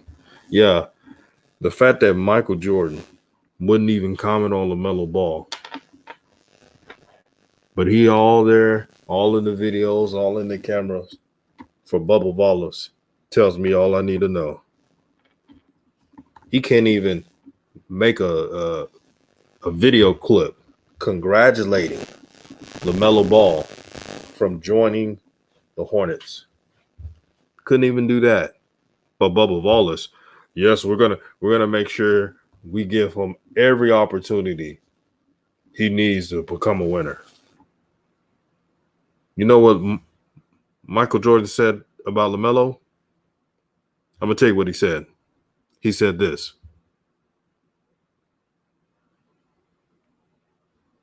That is the sound of nothing. That was great. That is the sound of nothing. I'm like, shoot, I listened to that interview. I'm like, damn, I wish he would have said that about LaMelo. Can you imagine if he said that, coach? We're here to construct a roster to build around LaMelo Ball. He's our franchise. Here's the reason why we drafted him number 3. We're going to build this whole team around him. We're not worried about the win-loss record. We're worried about the culture. Why can't they just have good PR like that? Because they are a trash organization. And expecting trash organizations to operate like a first-class organization will always leave you disappointed. People don't know what they're looking at. They have taken their adoration and love and idolatrous love for Michael Jordan and thinks that that's going to translate into everything. And it's not, and it hasn't. Because they're not the same things. Being a great player and running an organization and being a leader and knowing how to lead people. See, listen, this is the reason, to me, the evidence that Michael Jordan was never a team player. Never. He don't know anything about leadership. He never led. He intimidated people. He didn't lead men. He used the organization and his leverage over the organization as a rod, as a stick to beat his teammates into shape the way he wanted them to be. That's what he did. That's why I've never been a huge fan of Michael Jordan, because I saw it early on. See? Now, Magic, on the other hand, and Jordan, on the other hand, and Bill Russell, on the other hand,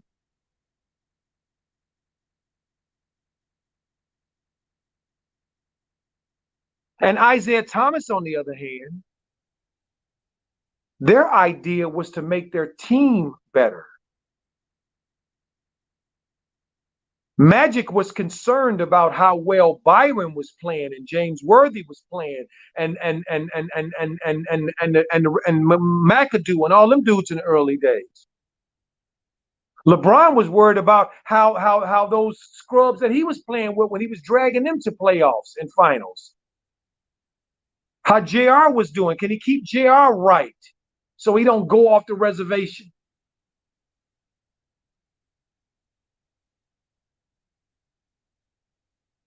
Michael Jordan's career was always based on him. Me. And the media fell right into line with it. Created an environment, because I remember not so long ago that when Magic Johnson and Larry Bird came into the league, because that's when the league changed, by the way, to the league we see today, is that those teams were about the what's on the front of the jersey. All those teams were about what was on the front of the jersey, except the teams that weren't managing mediocrity very well. The teams that Lloyd B. Free was on, and Alex English and Denver and all them back in the day when they were scoring all them points, not winning nothing. See, so don't get it twisted. What Michael is doing is exactly what I expected him to do, which is nothing but worry about himself. See, when LeVar came out and said, Michael got him and, he's in good hands, the greatest player ever, all that, I just laughed. Because all I could see is Puma and Nike. And Michael Jordan saying, oh, hell no, I wish I would embrace Puma. Because that's what it would have mean, saying something complimentary of LaMelo. In his mind, it would have meant saying something good about Puma. And he ain't gonna do that. He'd already showed that he ain't gonna do that. This problem is Michael. I'm putting it squarely in the lap of Michael Jeffrey Jordan. This is your fault. If Melo don't reach his potential, if Melo don't turn the Charlotte Hornets franchise into a winning franchise, it's your fault, because you let your personal feelings get in the way of the business, and didn't show leadership, showed selfishness. And to me, that's what you've always done, and I'll pass.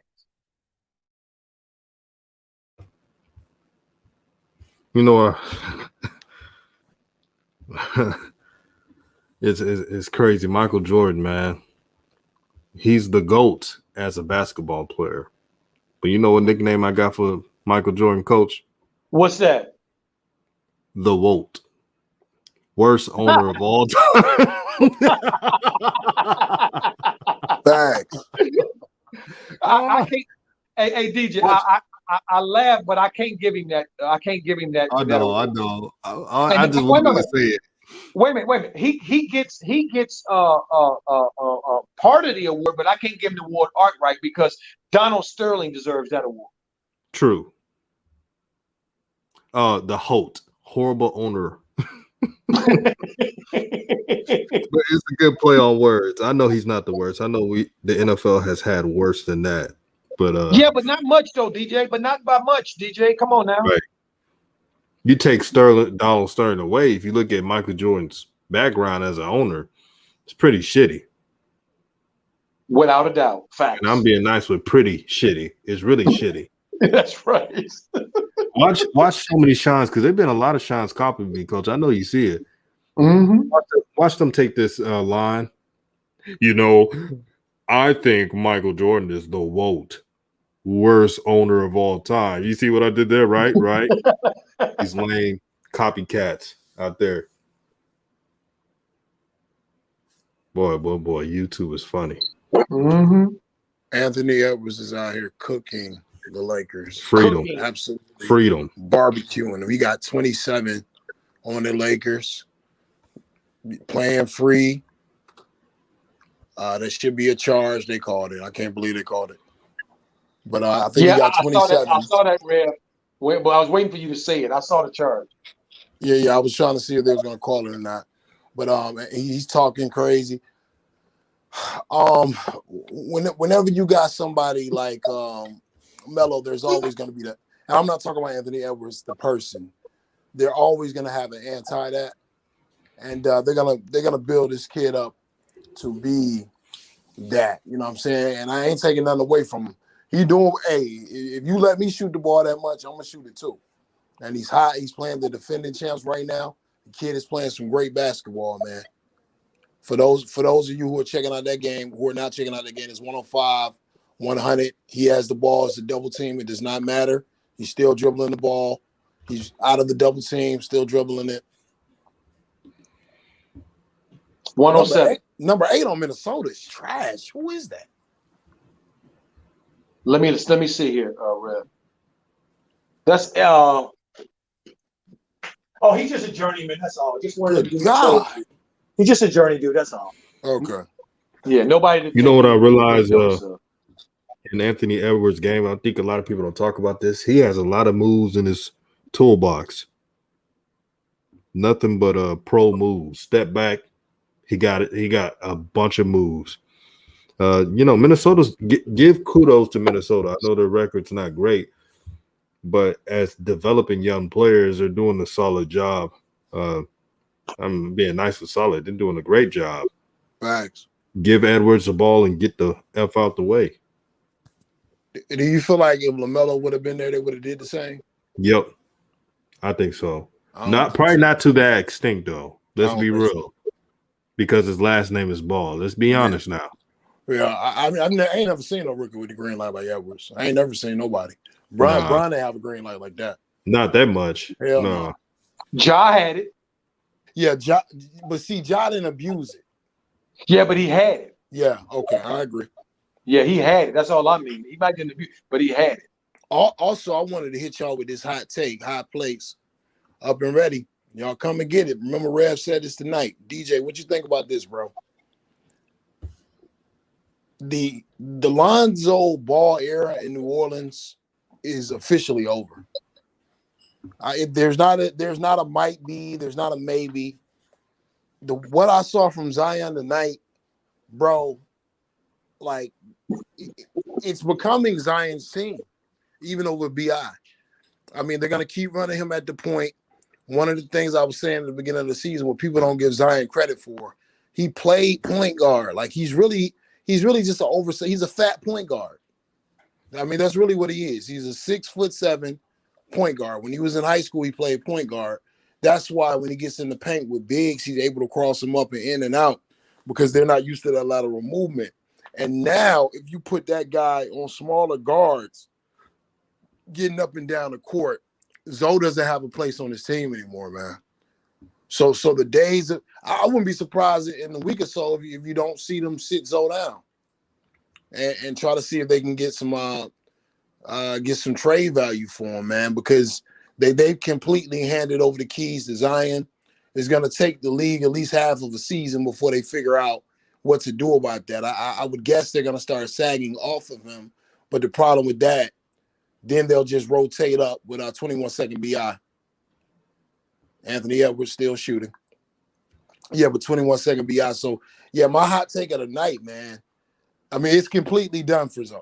It's completely done for Zoe in New Orleans. It's time to start thinking about greener pastures and where he's going to go. Because after I saw what I saw tonight, and like Coach and DJ have been saying, the press always prepares you for the play. I read an article last week that was saying that the Pelicans wanted to explore Zion playing point guard more. And sure enough, Edwards got a hell of a call. He's a rookie. Went to the rack, just got a foul call.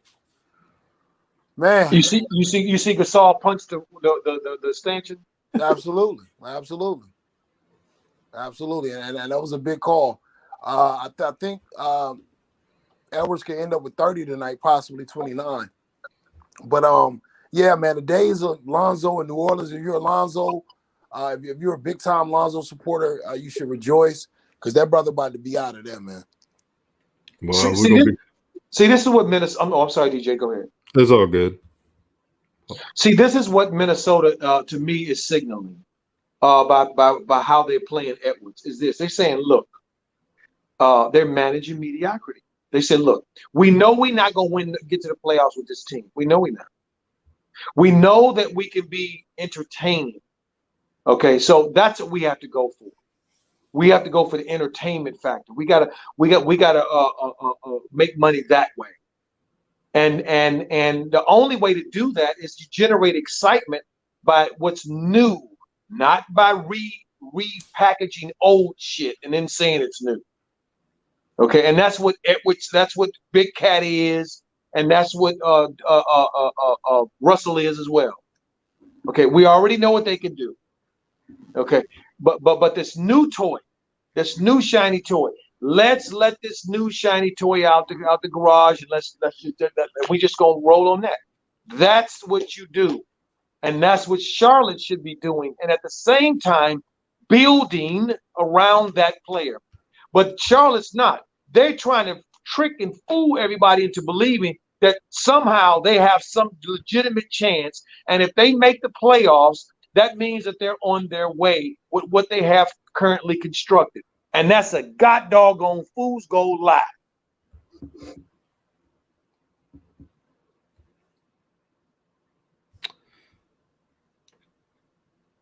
True. There's one thing I want the Hornets to do for LaMelo. I want them to give him the green light. Give him the green light. LaMelo's ready to go right now. LaMelo's ready to go right now. Stop all this nonsense. Yes, DJ, and you sounded awesome there, bro. That's right. give him the green light. Green light. That's right. So we got skills over here, family. Don't get it twisted. We are making jingles, man. Right.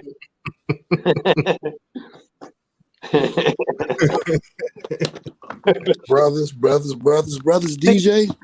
See, oh, I'm sorry. I'm sorry. Real quick, Coach. Go ahead, Red. I'm gonna give I'm gonna get a post game analysis, man, because I know a lot of times people want us to talk about Zoe, and they feel like we don't talk about Zoe enough, and we don't cover him enough. It's some of the supporters who feel like we don't. I'm just gonna go ahead and just be honest and real about what I'm seeing for Zoe, man. And y'all are gonna have to forgive me for what I'm about to say. Zoe has a lot of positives to his game, exactly like Coach said. Really, what you're looking at is a classical point guard with the quarterback's type IQ on the basketball court. But he has the athleticism when he wants to get up and down the court, on the level of one of those athletic point guards that really came around 2010, 2011. The Russell Westbrooks, the Derrick Rose, he's not that athletic, but he's close. He's a great defender. He's becoming a hell of a spot-up shooter. He has the clutch factor. I've seen him in the fourth quarter. He hits a lot of big threes. It's a lot of good things to like about Zoe's game. Wonderful passer. Each year that he's been in the league, though, his creativity as far as passing has died more and more. And that's what happens when someone affects the way you view something you love. It's like a painter that's been painting independently for 20 years. And the moment he gets published, he's not the same because the rules of the game are different. And he's not able to be a free-flowing artist anymore. Those are the positives to Zoe. This is my reality for Zoe. It's time to adjust expectations. And I'm saying this as a warning. I feel like I've heard Coach talk about Zoe enough, and I respect Coach's basketball mind. And I see he has tried to land that plane on a rocky track. And DJ has as well. I have as well. I've even seen Hoop Jargon do it. But we're getting to the point, man. We got an injury history. I don't like the fact that every game, I'm starting to think he might be dealing with a serious tendonitis issue in his knees, both of them. I don't know if the ankle will ever heal properly. And like Coach told you the other night about Devontae Graham, when you're playing injured and you continue to play, you can hurt other things on your body. So I don't know if that has anything to do with it. It's time to adjust expectations. The reason why I keep pushing for Lonzo to be on a contender, because if he's on a contender, it changes the narrative. If he wins the championship, it changes the narrative. I saw Derek Fisher when I was young, when he was with the Lakers, do nothing more than play tough nose defense, even though he was undersized, and hit big threes. But Derek Fisher is a champion. And believe it or not, he was a leader on those teams. We're getting to the point in Lonzo's career. Like I see a lot of people say, Lonzo to the Bulls and Lonzo to a place where they can give him the keys. I'm not even sure Zoe's body can hold up. I'm just talking the facts. People that say Lonzo in New York, I'm not sure if he can deal with Tom Thibodeau's practices and Tom Thibodeau's way of playing basketball and wearing down his starters. Look what it did to Derrick Rose. And if Lonzo is not completely healthy right now, forget the health. Why would anybody want to see him go play on a team with R.J. Barrett and Julius Randle? If you think Zion and Brandon Ingram are bad, what the hell is Zoe going to be doing in New York? They got the young kid quickly they trying to develop. So it's just time to manage the expectations. And this is why I don't like grouping family members. I feel like people feel like because they're all brothers, they're all gonna be equal. That's just not the reality, man. That's just not the reality. The greatness of Zoe is different from the greatness of Melo. What I see in Zoe is a staple on a championship team that can give you 14 a night, 9 assists. I'm not sold on his injury history right now. So let me say 5 boards. In the playoffs, hit a lot of big threes. If Zoe ends up having that kind of career, wins about 3 rings on a championship team, man, to me, that's a great career. That's a great career. He don't have to be this all-star scorer that people want him to be. Maybe that's not who Zoe is.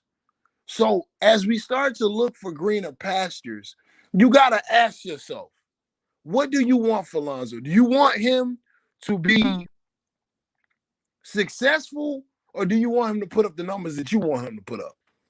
Because I'm about to say something tonight, man, and this is cold. And y'all never heard me just outright say this. If y'all expecting Zoe to be Melo, they not the same, man. They're not the same player. They don't have the same thing going on.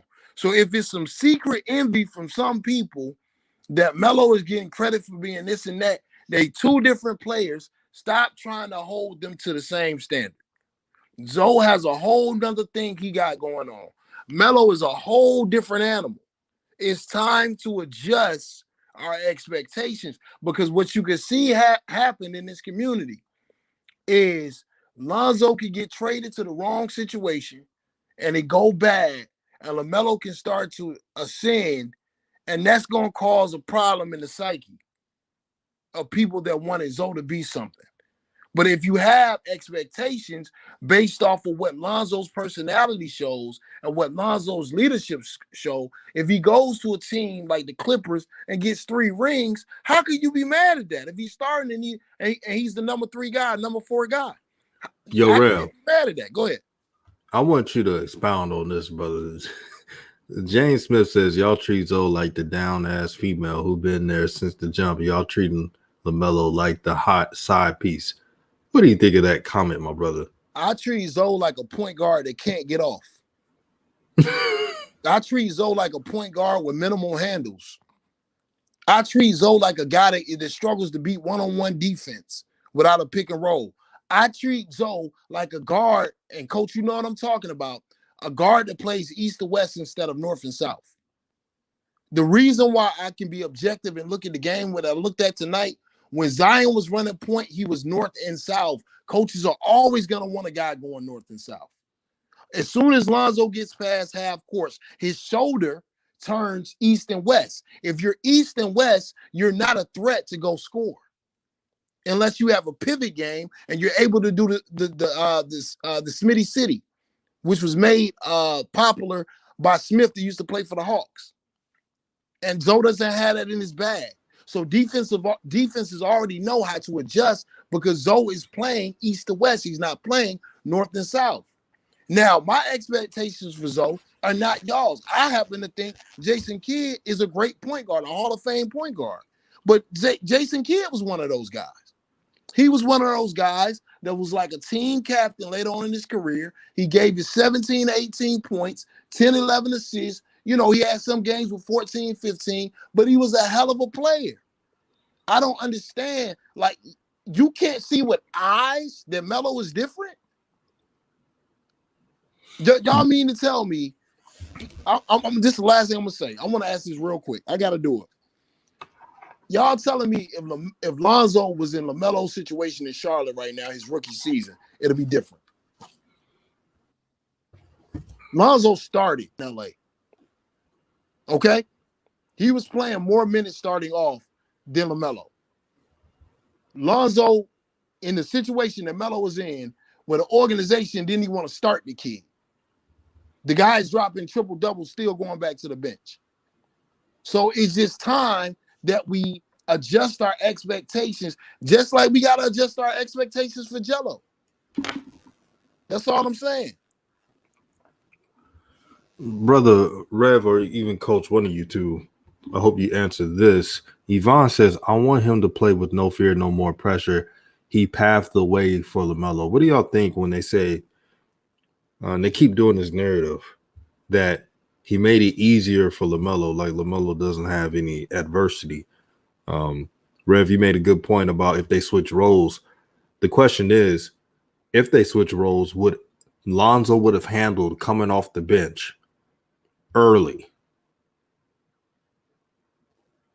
And before y'all answer in the chat,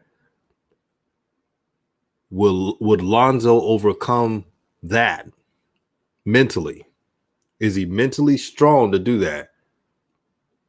Because LaMelo, he had a triple-double and still came off the bench.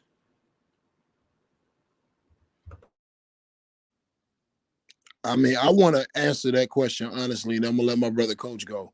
If you put LaMelo on that Lakers team, LaMelo would be a superstar right now. That's just the facts. If you put LaMelo on that same Lakers team with Luke Walton and he was starting, LaMelo would be top 5 in the league. He would be considered top 5 in the league just because of the market as far as his position. That's just the facts. If he would have had a guy like Magic Johnson coming out saying this guy is going to be in the rafters, keys to the franchise, all of this, and LaMelo was on that Lakers team, and somehow they would have got Bron the next year, come on, man. I'm just going to tell the truth, bro. I'm going to tell the truth. And this is why I feel like I can't tell the truth about this. Because first off, I feel like I've been halfway BSing with y'all the entire season. Because I see what's going on. I remember when I first started coming on here, I said, before they were even doing it, I said they want to kill Alexander Walker. They want Kira Lewis. And people were in the chat saying, nah, you tripping. They would never get rid of Zoe and Zion. I'm like, they don't see it the way y'all see it, man. Follow the money. They don't see it the way y'all see it. Now, is this to cast aspersions on Lonzo? No. When I played high school and college, I was more of a Lonzo guard in the first 3 quarters. But in the 4th quarter, I'm putting you in the glass. You see what I'm saying? My problem with Zoe is he's more of a quarterback. He's more of a, he's more of a Tom Brady-esque manager. You know what I'm saying? That doesn't mean he's a bad player. Like, I don't overstate Tom Brady. Tom Brady came from a system in New England where they had slot receivers matched up against slow safeties and linebackers. They're going to win that matchup. When he went to Tampa Bay, he was able to distribute to 6'5" receivers, Goodwin and Antonio Brown. If you put Lonzo on the right team, he could be the conductor. And he could do enough offensively that his stats could merit a Hall of Fame career in a good system. To me, the Clippers, Golden State, those are good systems. But if we get to the point where we're saying stuff that our eyes are not seeing, which is, oh, y'all tripping, man. Melo and Zoe the same. Man, you look at their rookie seasons, man. They're not the same, man. Even if they are, if we happen to have a comparison at this point, and Melo is 19, that's problematic. That's not to knock Lonzo. It's just about wanting what's best for Lonzo. It's like people put so much expectations. Lonzo got to be this scorer. He got to be this triple-double machine. What if he's just like a Tony Parker or a Jason Kidd? What's wrong with that? Go ahead, Coach. If you are what you say you are, a superstar, then have no fear that the cameras are here and the microphone, and they want to know. Okay, Rev, I am going to admit something on the show that I have never admitted out loud. I was wrong about Zoe. Zoe is the only player that I have ever rode that has made me look like a complete fucking fool. Keeping it real. Go ahead, Coach. Listen, let me tell y'all something. There's a rule that I have learned that Zoe reminded me of that I broke about competition. See, one thing about sports, no matter where it is, it really doesn't lie. It's one of the few places in our society where you can look at something on the surface and be right about it being true. When I look at LeBron James play, clear to me, best player in the NBA. Clear to me. Does everything and then some for his team. See, there's a rule that is irrefutable in sports and in competition. Cream will always rise to the top. If you can play, it will show. If you can't play, it won't show. See, Lonzo, I broke the rule, my rule, and this is my rule. If you look at middle school players, if you follow a player from middle school, high school, college, or wherever he goes, and then on to a pro, the great ones, what you will always see, what will be consistent in all of them, is that they learn their games early and they play their games early. And that's the game that everybody responds to. See, there's, Rev, I don't know if you remember a player in California some years ago by the name of Shea Cotton. Yep. Okay. No Shea, know his family and all that. Shea Cotton, for those that don't know, was a legend in high school and the AAU circuit here in Southern California. And when he was in high school, he was almost a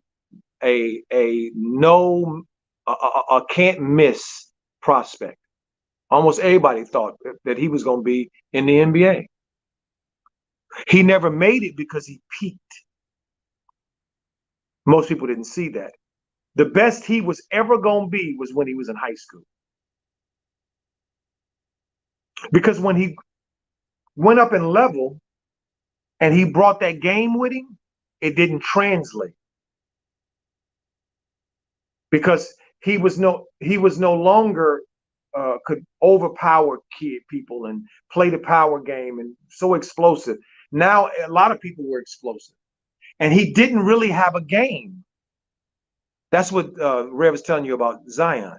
Zion really doesn't have a game yet, but Zion's physicality has translated into the NBA from college and high school. If you watch Zion play now and watched him play at Duke and in high school, his game today is very similar to the game it was. I brought James Harden up the other day. When I first saw Tayshaun Prince play for the first time as a freshman, his game is the same game that he played at Kentucky and went on to play in the pros. His speed, everything the same. When I look at LeBron James was a pass first, unbelievable physical talent, physical specimen in high school. He's that same guy in the NBA. When I saw Kobe for the first time, even though he wasn't strong enough to transfer his game into the pros, but the success he had in the pros his first year was the stuff that I saw in high school. Lonzo, everybody's been waiting, including me, for the Lonzo from Chino Hills and the Lonzo from UCLA to show up in the NBA. And guess what? We're going to be waiting. Because he ain't never going to show up.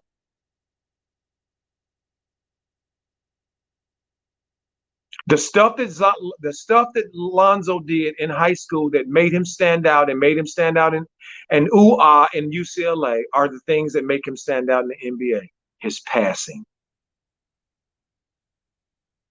his three-point shooting is what people marveled at UCLA. How long he took. That's why people are comparing him to Curry.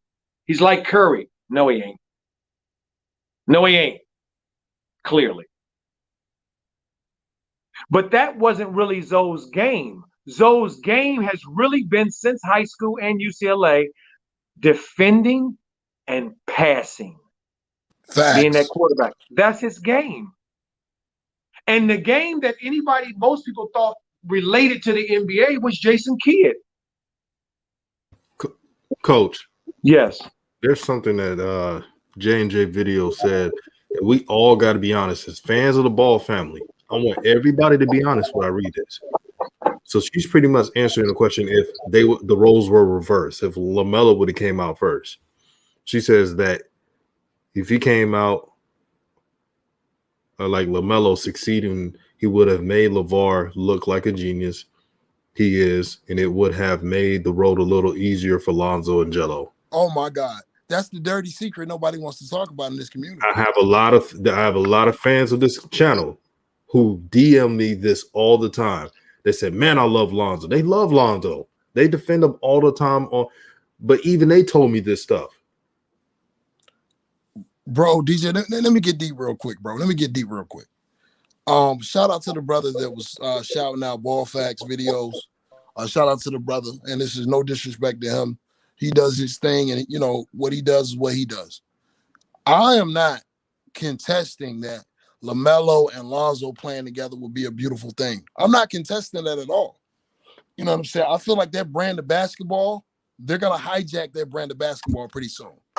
And that's going to be the NBA going forward. The way they officiate the games is going that way. The way they want to push the tempo is going that way. That Chino Hills brand of basketball. But like Coach said, they never want it to come out now because they don't want to give LeVar his credit. So I am not discrediting LaMelo and Lonzo playing together. I think that would be awesome. That's amazing. Great. Good. But let's come back to reality. Let's step off the spaceship real quick. And let's come back down to earth. Because I just saw a guy who has been inefficient for the majority of the season, a rookie playing the defending championships, be given the keys to the organization 27 games into his rookie season with the all-pro on his team in Cat. Because, see, that's how lottery picks that perform get treated. So I can't be convinced by any channel or any person that organization that just doesn't want to give a clear start of keys is going to go and get his brother when they turned around and said, James Borrego himself, they heard a lot of things about the family and they were unsure that they were entitled, that LaMelo was entitled, and they didn't want to empower that. So that's one of the reasons why he has to earn his minutes. That's one of the reasons they were unsure about drafting LaMelo. I'm going to ask y'all a logical question one more time. Why would an organization like that go and get another one of LeVar's children so LeVar could feel more in control of that organization? With an owner like Michael Jordan, the guy who snitches on his teammates when he was in the room doing the cocaine as well, the guy who craps on Grant, who craps on Scottie Pippen. Why would that guy go give LeVar more talking points? Facts. Like, at some point, we got to step out of delusion, because when we do this, what happens is they're able to polarize this community, and they're able to treat us like simps. And I ain't no simp. Never been that. We got to be thinking people. We got to be analytical here. This is why we talk about the game within the game so much. You know what else would be great? If Big Baller Brand would have blown up, but it didn't. So there's no need to keep talking about the ifs and maybes. And then when they screw us over, we saying stuff like, man, if they just would, they're not going to give it to you. They're not going to give it to you. One of my favorite movies of all time is The Departed with Jack Nicholson. And at the beginning of the movie, he's playing the snitch Whitey Bulger. And he says, what I don't understand about the black chappies, and of course it was a racist connotation, but I'm an adult. I can look past it to understand the message. He said, what they don't understand, no one's going to give it to you. You got to take it. So when you heard Coach talking the other night, when I was bringing up the referees, Coach was saying, nah, that's all good. Keep playing. Keep playing. Because Coach knows the referees are jacked up. He saw that call tonight in the fourth quarter with the game on the line where rookie Anthony Edwards barely got touched by Marc Gasol, but he got the call.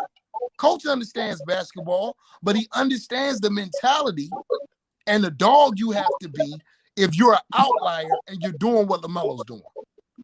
So he's preaching strength. At the time, I was being analytical, but Coach's mind was right. Because when you're in the heat of battle, ain't no need to worry about the officials. You playing their rule by their games. Hey, you got to excel above it. You got to be the anomaly. Hey, Rev. Go ahead. Wolf Engineering is like, he's saying, did MJ do coke? He just saying that MJ was around. It's in the documentary where he says that he's pretty much telling his teammates business, that they would do cocaine and calling them the traveling cocaine circus.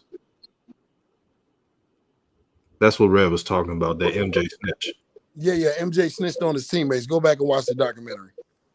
Wait a minute. And how about this, Rev? Go back. I'm gonna go back. Just want to interject. How about this? The thing is The Last Dance. What did all that stuff about Scotty's contract and everything have to do with The Last Dance? And when Michael Jordan was gone to play baseball, what have to do with The Last Dance? It's supposed to have been about The Last Dance. Facts. That last season that they won the championship. Scotty and his problem with why did Jordan put that in there? Because as I told y'all, he's not a leader and he's never been a good teammate, and he wasn't a good teammate.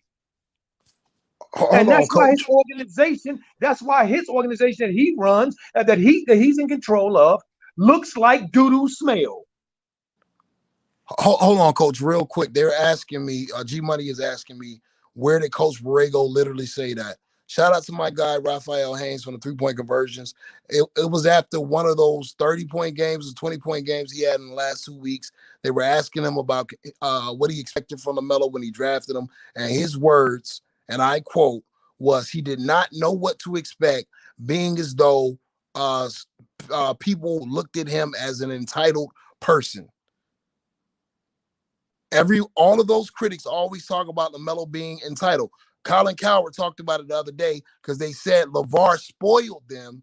And like Colin Cowherd said last week, he had Lamborghinis as a child, which is a racist, it's an underhanded racist comment saying that the only good players that can come from our community have to be from the hood. They got to be from the struggle. Because if not, you're not hungry. Facts. Even though Peyton Manning and Eli Manning grew up rich. But they got the discipline to be driven. Go ahead, DJ. Brother Billy Austin Jr., you've been a good subscriber, always active. But what do you mean, oh, man, stop switching up on Zoe? Stating reality is never switching up. Sometimes the reality pill is hard to swallow, but it's needed to cure what you cannot see. So by we talking about Lonzo and his journey and the reality of his game is never a bad thing. We want Lonzo to do well, but I'm not going to just lie and say, oh, he's a superstar. I don't call too many players superstar in the league. He's a good player. He's an elite defender, and he needs to go to a championship contender team to get the best out of him.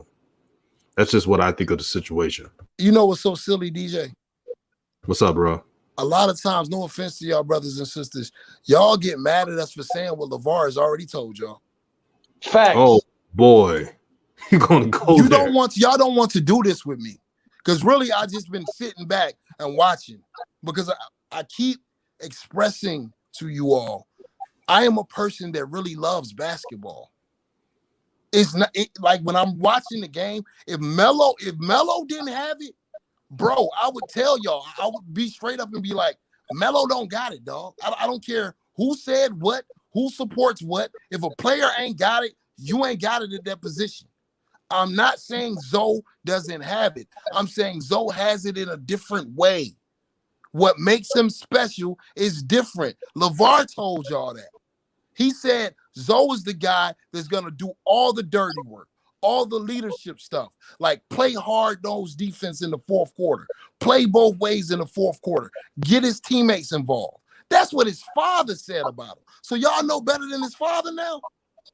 He told y'all, he said Melo is going to be the one that can do what Jello and Zoe does. Jello is more of a scorer because he's more of a three-point threat consistently. And when he was in high school, he could play bully ball and take those smaller guards or forwards in the paint and put that muscle on them and get to the glass.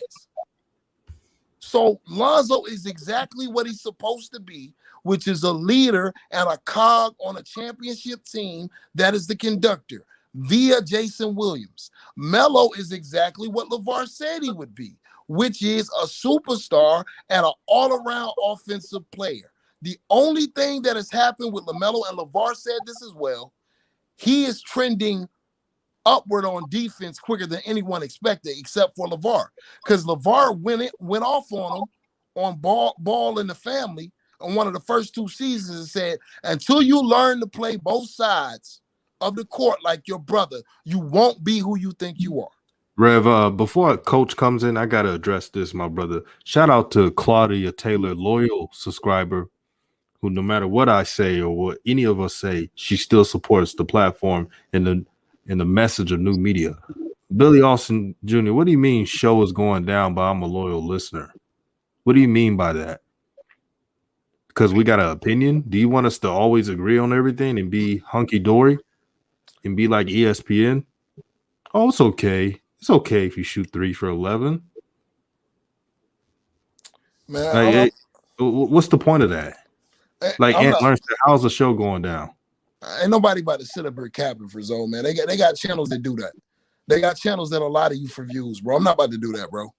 I'm not about to do that. There's nothing wrong. So are y'all saying Jason Kidd is not a good player? He's not a Hall of Fame player. That's what we're saying. We're not saying, y'all are saying there's never been past first point guards in the history of the league. That's what we're saying. All of a sudden, it seems like Lonzo has to be this 25-point-a-night scorer for his career to be a success. Why can't he be a 15-point guy with 9 assists or 10 assists and 6 rebounds. Why is that not a respective career, especially if he's a lockdown defender with rings on his finger? See, Rev, this is why I love the members of New Media like Ant Learn. He said, I'm a coach, been coaching for 20 years. I know if somebody got it or not. Not emotional at all. Like, how you going to come out here and say you're a fan of New Media, but the show's going down? You either support real or you don't.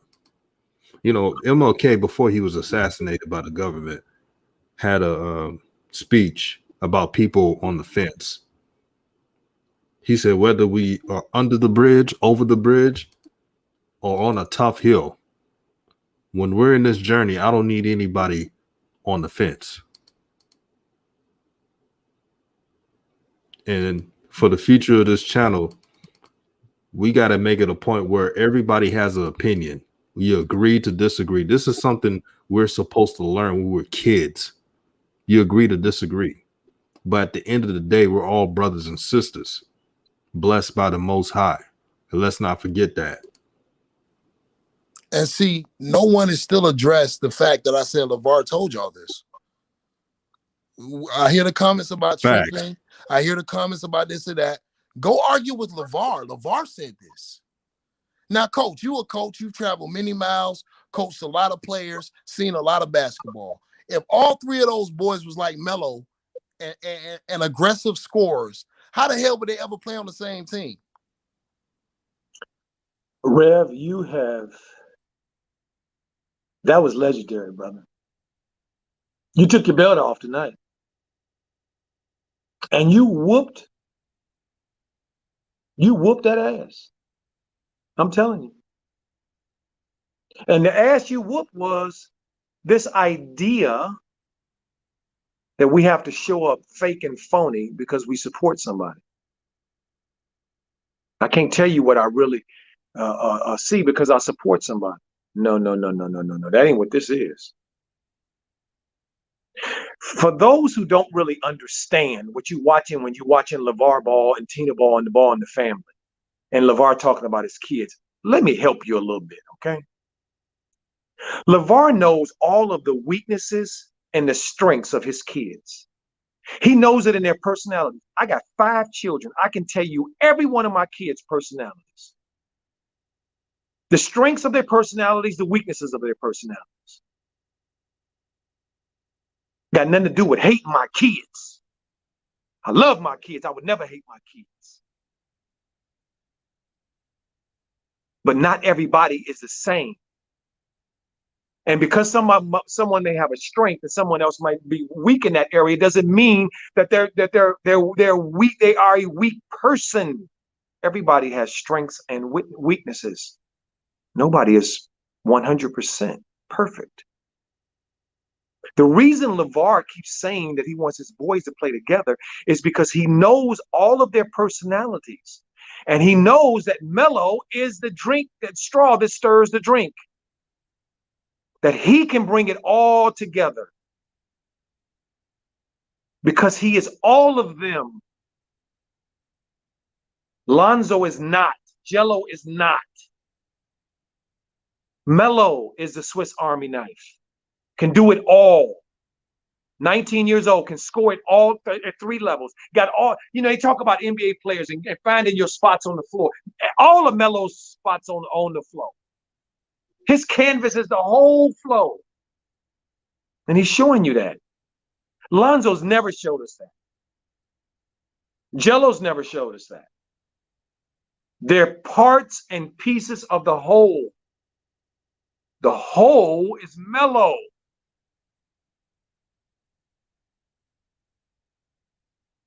Stop this nonsense about Zoe.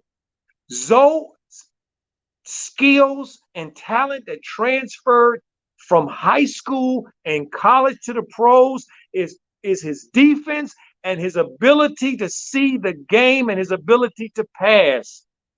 Those are Zoe's gifts. They are above average in the NBA, but they don't stand alone. He needs pieces and other people to come along with him.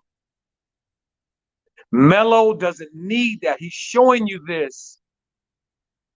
Coming off the bench or in the starting lineup, he is still the same Melo.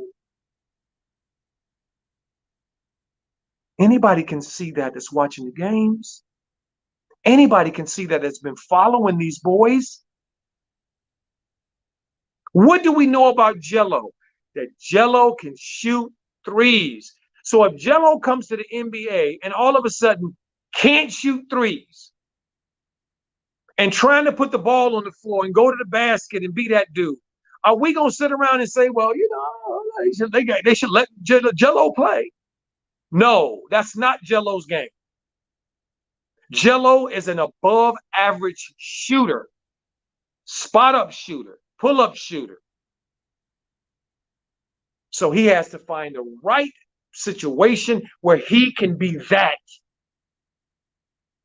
What the Lakers were hoping, and Magic Johnson was hoping, is that Lonzo would be that Jason Kidd dude in this respect, that he would take ownership of the team and that he'd lead them through his presence and his play. And Lonzo didn't do that. That's what's going on. Melo is doing that. It's not about hating on anybody. It's about evaluating from a place of honesty and truth, place of love. I watched this game tonight with Lonzo, a lot of it. I couldn't believe how many shots he passed up to throw the ball to B.I. and throw the ball to Jason Hart and these other ones when he was open. We see him do that all the time.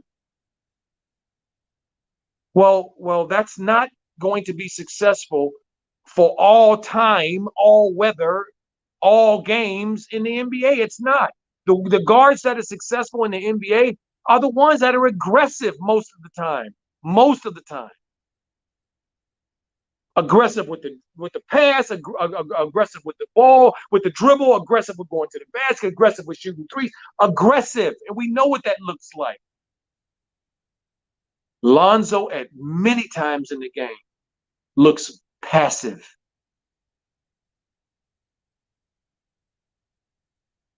And for me, as a former coach who have coached players and been around a lot of coaches, and listen, you either you have it to be that dude or you don't. Nobody can make you be that dude. All the stuff they said about Jello, his deficiencies, but before he came to the NBA, he is showing that those are not deficiencies at all. And there's no rhyme or reason that people from the outside, these haters, can make sense of it. How is he bumping off people and taking contact and shooting balls when he's so skinny? Because he's that dude. That's why. Nobody's hating on Zoe. Nobody's hating on Jello.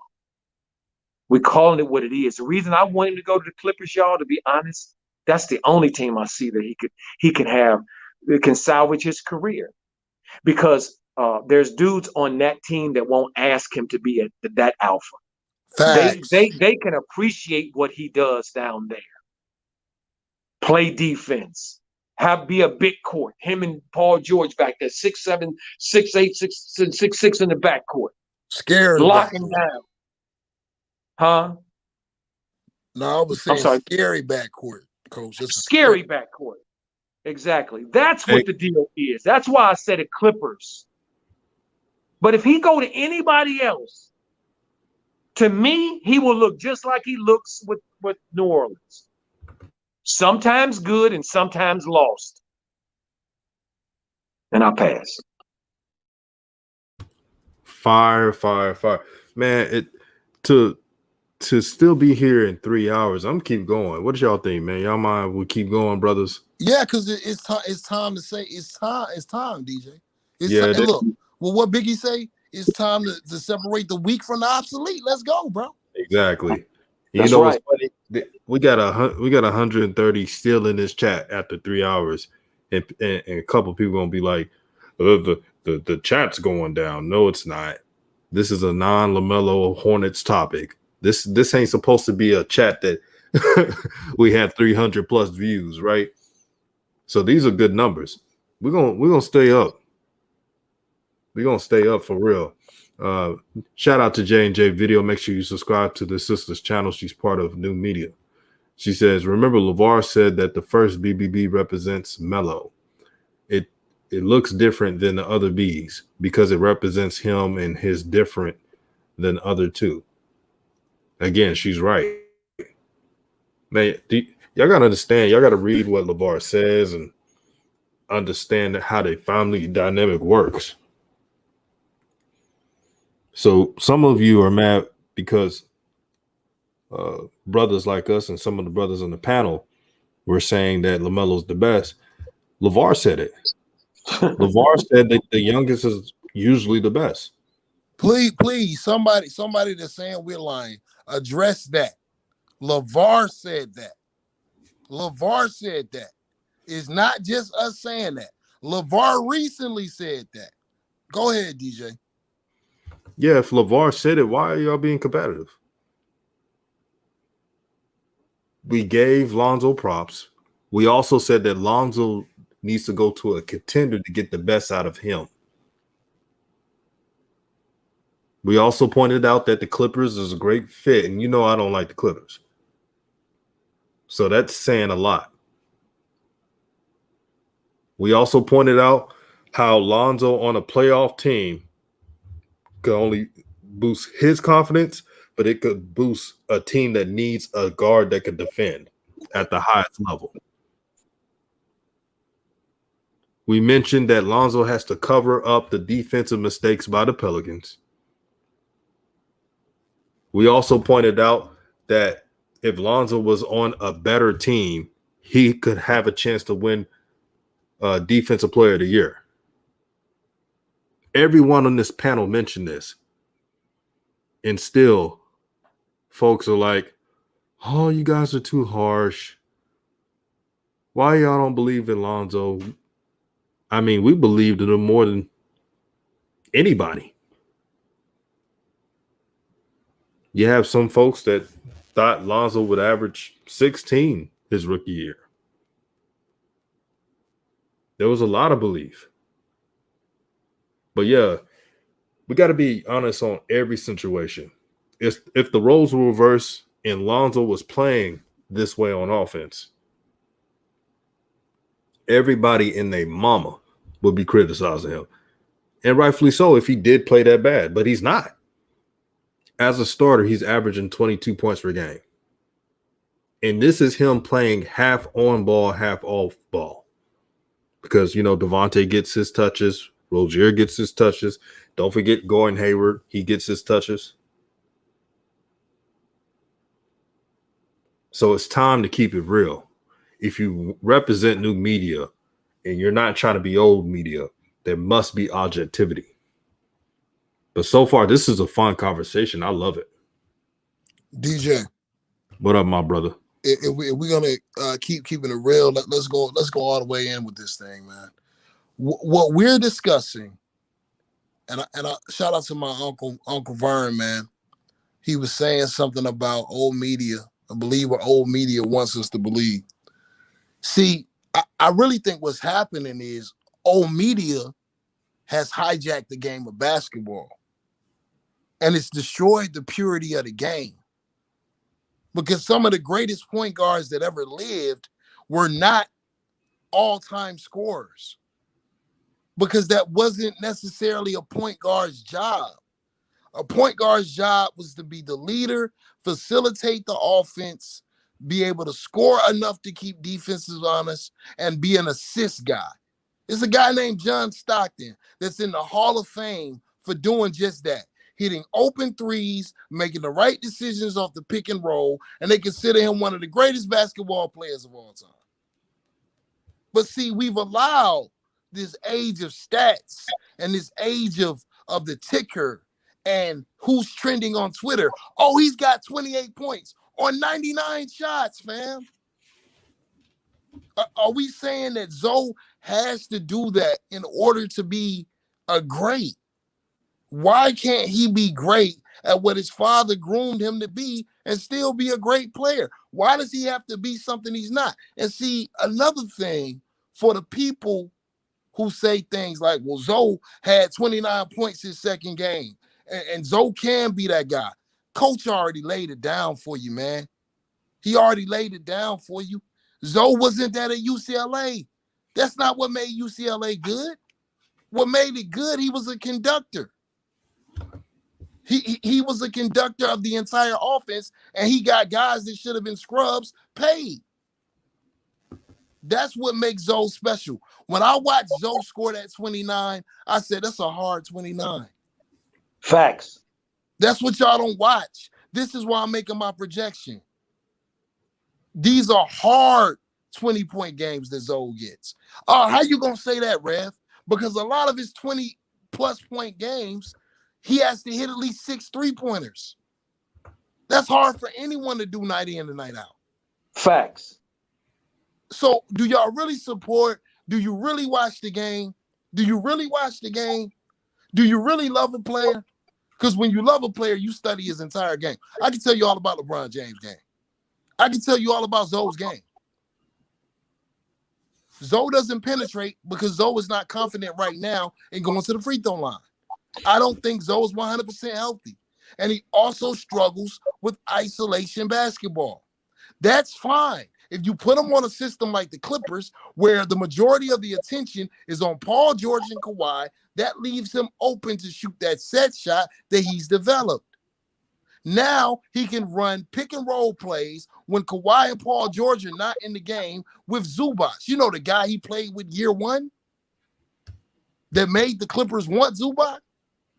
So do you really support the guy or not? Or do you just want him to go to a raggedy team like Chicago, get used up, maybe not play his game, and then the NBA call him a bust? That's not what I want for Zoe, man. That's not what I want for Zoe. And like I said, if the roles were reversed and Zoe had the game that Melo had, I would say Zoe was the guy.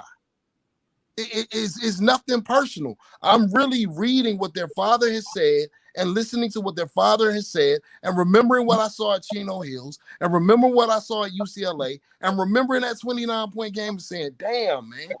Okay, so this is who Zoe is. He's like a Jason Kidd. For me, that's greatness, man. I don't know how to keep saying it. I don't know why a player has to score. Like, it seems like the only metric that people take serious in this day and age, did he score? And that, to me, that's destroying the game of basketball. Thank you, Rev. Let me piggyback on that for a second, Rev. I want Zoe to have what Zoe wants to have. And let me tell you what Zoe said he wanted and what he expected and what he was going for at the beginning of the season. That he said he was healthy as he's been. He's had opportunities to work on his game and all that good stuff.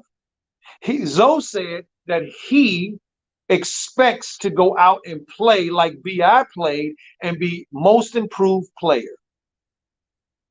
That's what he said his goal was. To make the playoffs and to be most improved player the way B.I. got. Who on this chat in this room can say that Lonzo's playing like the most improved player? I'll wait. Because it's not happening. What he said he was going for and what he expected out of himself, he isn't living up to it.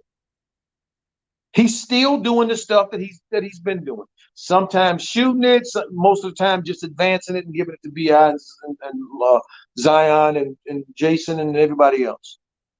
See, I thought myself that Lonzo was going to be a new age Jason Kidd, because Jason Kidd to me was old school basketball. This new way of the basketball is about more possessions, more possessions, more shots. More 3-pointers and a lot of analytics. So I was like, okay, Zoe gonna be the new Jason Kidd. Okay, but he ain't that. He ain't the new Jason Kidd, because Jason Kidd could go to the basket and shoot free throws. He can't. He don't want to shoot free throws, and he don't want to too much go to the basket. So what Zoe is showing us and saying, my game is defense, shooting threes, and quarterback and trying to keep the pace up. That's what Zoe is saying. That to me as somebody watching him, that's what he's saying to me. He is,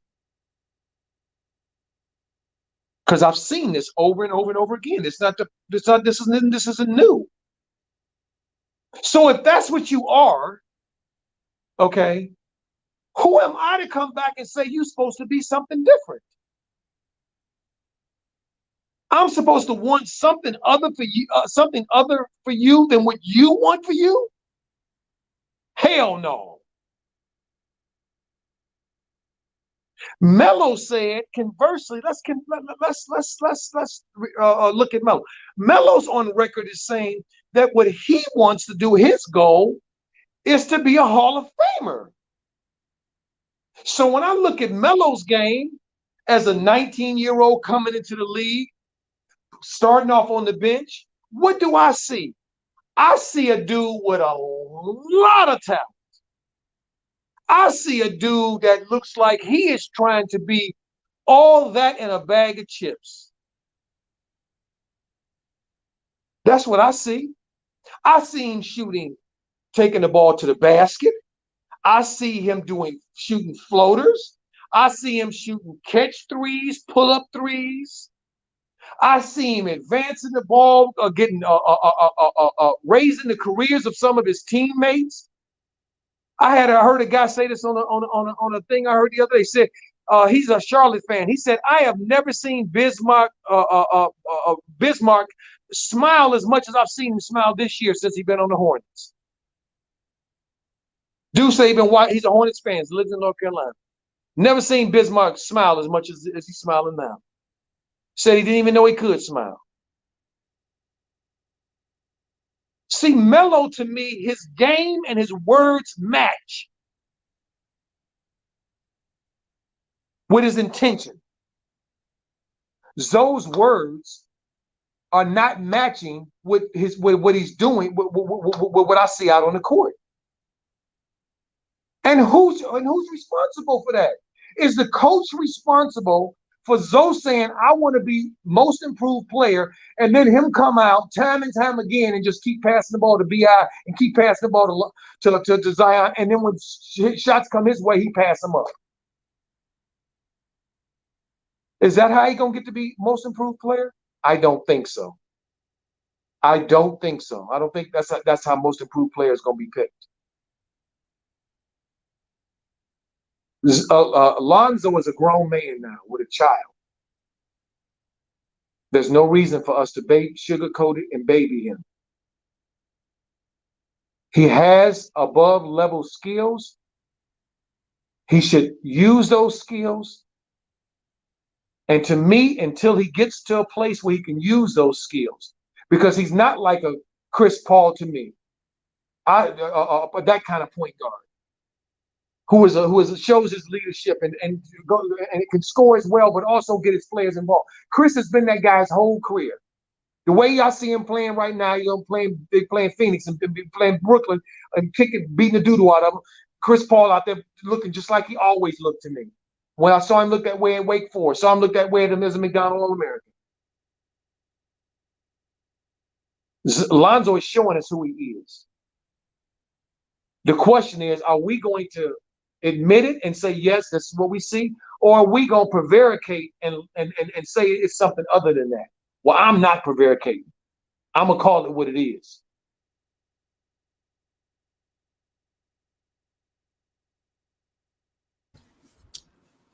Man, coach.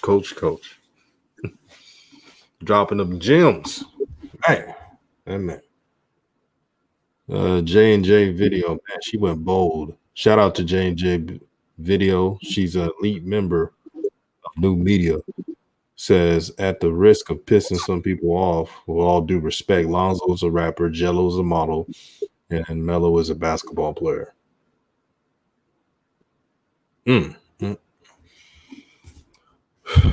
Can't say she's lying. LaMelo, When I look at LaMelo, I just see a athlete that's all basketball. And he takes basketball seriously. And he surrounds himself with nothing but basketball guys. You seen JJ's interviews. All he could talk about is basketball. He drinks, eats, lives basketball. This kid wants it, man. We could pretend to hate on LaMelo and don't want him to do that well to be a bright spot. But I'm gonna tell you who's happy about LaMelo performing, and it's the brother who you guys love the most. We all love this person, LeVar Ball. LeVar Ball is having a sigh of relief that LaMelo Ball is performing the way he is, because he's making LeVar look good. I'm gonna repeat that. LaMelo Ball is making LeVar look good right now. And I know LeVar treats all his sons the same, but he's talking to his homeboys from South Central LA. You know who they're talking about? Did you see LaMelo Ball? I told you he the coldest. That's what LeVar is saying. He's talking to his homeboys right now on the phone. Because y'all know how it is. Y'all know how black fathers are. They be like this, hey, yo, Billy Earl, man, we went to school back in the day, brother. Back in the day, when I was the man, you know, those type of conversations. And guess what his friends are telling LeVar, that grew up with LeVar? Man, that LeVar, you were right about that LaMelo. He's the coldest on that bunch. Now, tell me if I'm lying if I'm saying that. Y'all don't think that LeVar is having those conversations? He's ecstatic right now because LaMelo is shutting up all of old media. They so tired of LaMelo, man. They just finding other ways to critique his game. When a player has a double-double and all you could do is tell me some dumbass stats that nobody cares about, especially for a rookie, that's when you know LaMelo won. Got time today. Got time today. Pull up for the cookout. I got time today. A couple comments I want to answer. And for the brothers and sisters like Wealth Engineering that are saying, hey, don't worry about the comments. I look at the comments as a way to teach, a way for people who are not on the panel to get their dialogue off, to speak what they feel, and a chance for us to respond. And we can use, analytics, common sense, and knowledge to see whose, position is better, and we'll take the best position. If my position is wrong and someone in the chat has a better position, then I'm going to concede to that fact. But what I'm going to try to do is use rationale and reason and what my eyes are showing me. Prince Fader said, y'all killing me. Zoe had Zion come his first year with the Pelicans, and he was hurt, and he watched B.I. get a crazy extension. Y'all had it right. It's a mental game, and y'all went left field. Okay, well, let's talk.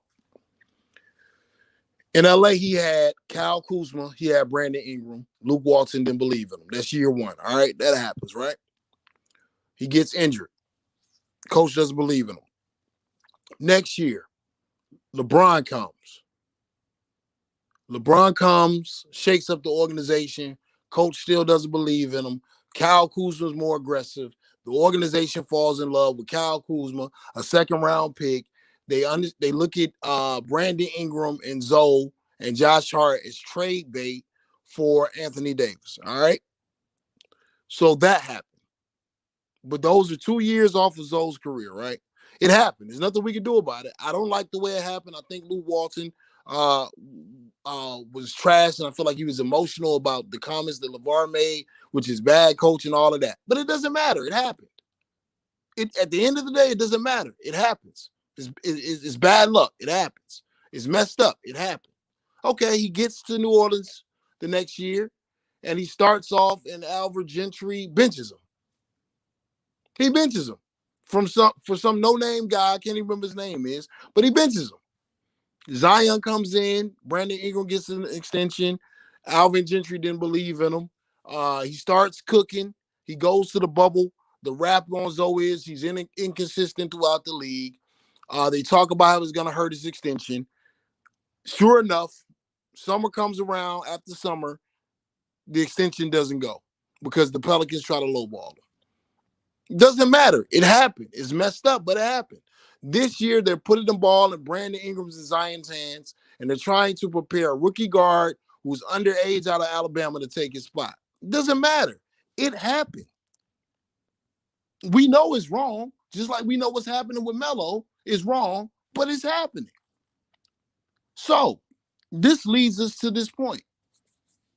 So what are you saying? What team in the NBA right now is going to give Zoe the keys to the organization? Y'all keep saying Miami. That's Jimmy Butler's team. Do y'all really want this medicine tonight? Do you really love the game of basketball? Do you really care about Zoe? Do you want the facts, or do you want me to just make up something so you'll click on the like? Okay, if he goes to Chicago, what future does Zoe have in Chicago? Where are the Chicago Bulls going? Nowhere.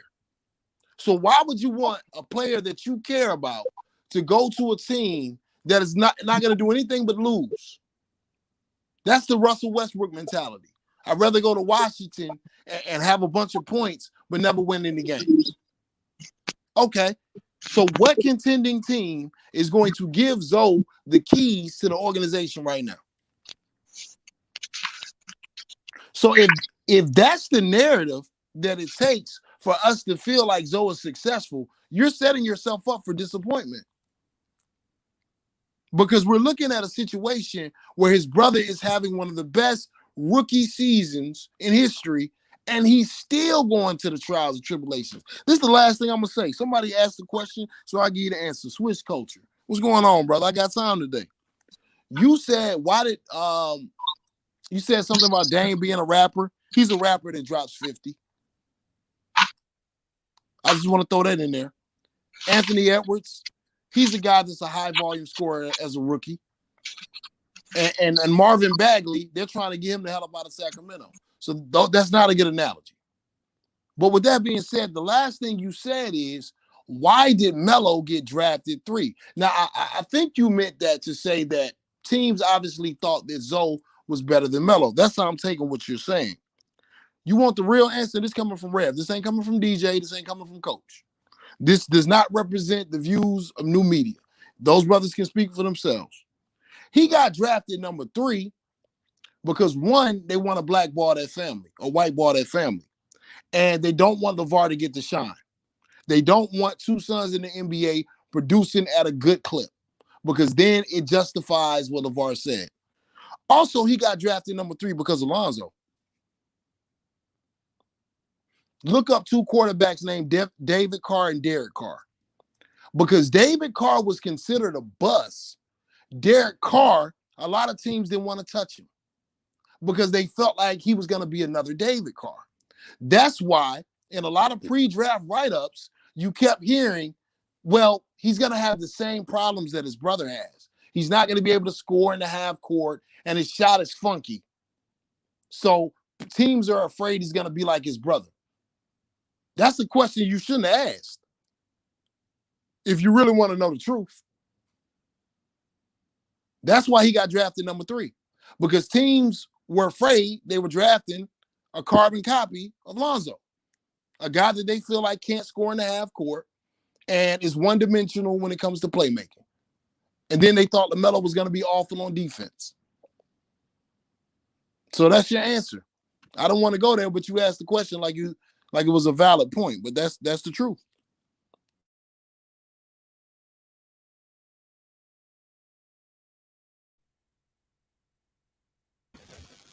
Man, Somebody put in the chat. I'm sorry, DJ. Somebody put in the chat that JJ Redick said on his podcast that he told Lonzo every time he get it, he should shoot. Well, I heard him say that. I heard him say that in my own ears in a press conference. Okay. I've heard B.I. say that he keeps telling Zoe, shoot the ball. Shoot the ball, Zoe. Shoot the ball. Jay Hart say he tells him, Lonzo, shoot the ball. Be aggressive. We need you to be aggressive. We need you to be aggressive. I mean, it is not like Melo's situation where Zoe didn't have no opportunity to be Zoe. Because he did. He's still struggling with it. See, the proof is in the pudding, family. If my mama make the best bread pudding, then well, you got to taste it. I can't be telling you that. And if I am, I'm just telling you that. If you don't taste it for yourself and say, well, yeah, your mama makes some amazing banana bread, then it's mute. It's just somebody's opinion. And that's what many in here are giving opinions, their feelings about how they feel about Zoe. Nobody was higher on Zoe than me when he came out of UCLA. Nobody was dancing in their house more than me when the Lakers drafted. I already told y'all the only team I support is the Lakers. And why? So nobody is more disappointed and willing to say the truth than me. Because Zoe is not what was hoped for. And that's what Rev is saying. We need to lower and recalibrate our expectations. I think that he's been in the league and played enough games and enough minutes for us to be able to do that. To logically, reasonably look at it and say, the record says that he's not doing it. I see somebody said that you can get better. Yes, you can get better, but getting better means that you have a base that's solid and you add to it. It don't mean you start over from scratch. The mere fact that Zoe was starting over in his third year with trying to learn how to get to the basket and finish at 6'6", and his athleticism is a very bad look. I'm sorry. It's a very bad look. When I see these other guards who are smaller than Zoe, I mean, Melo came in his first few weeks in the NBA. We saw him doing what? Taking Trae Young down on the box and destroying him. And some of these other guards as well. Did the Curry boy like that when they played Philly? Okay, who told Zoe he couldn't do that? No, we don't want you going to the basket. We don't want you taking advantage and punishing these little guards in the NBA. Don't do that. That's a bad look. Nobody told him that. Just like nobody told Melo not to. That's why Melo doing it. We need to stop. What we see from Zoe is where Zoe is. And he could get a little bit better, a little more consistency. I would hope to see a little more consistency from the three, where his average is somewhere close to 40. And for the year, not for just half a year, 38, 40, somewhere around there. He can do that. I believe that. That's a good thing. I believe he can raise his assists. See, but to ask him to become some other completely different point guard than he is, and to all of a sudden come up with a whole new set of skills than he's had is a little bit far-fetched, I think. I don't think that we can put much stock in that. And I'm gonna end with this one here. One of the last articles I saw today on Melo that I didn't read, but I saw the headline. I kind of chuckled, and it said this. The headline was, "Is Melo Ball a good buy right now?" And they were talking about his cards. The article was about his basketball card. People are his stock is his card, the value is going up. People talking about buying it. Okay, that's because of Melo. That ain't because of JB. That ain't because of the peanut gallery. That ain't because people telling him to do it. That's because that's Melo. And Zoe the same way.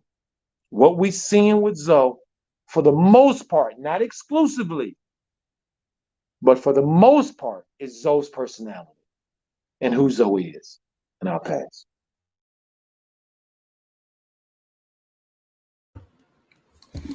Rev. Coach, amazing show. Look at King C. King C said, DJ, man, you got LeVar down pat. LOL. Quote, my boy, the coldest. You know LeVar saying that. If you don't think LeVar Ball is pumped up because his son LaMelo Ball is proving them all right, then I don't know what to tell y'all. Right now, I'm just guessing. What do I know? I'm just a regular guy. I'm guessing that LeVar is the happiest he's been in a while. From all the drama his family been through, the adversity, this is one of the few times where he can flex on the haters. What you think, Rev, on that analogy? Absolutely, man. Because everything coming to fruition, and we got to take into consideration, Lonzo is playing better, and like Coach's point, I feel like it's because Lonzo is understanding what his role is going to be in the league, especially when he gets on a good team. So I think you're right, DJ. Already. We're going to wrap this show up.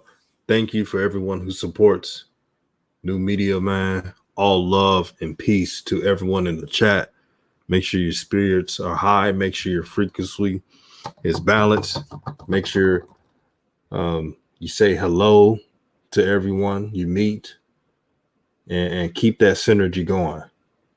You got to live your life the best way you can.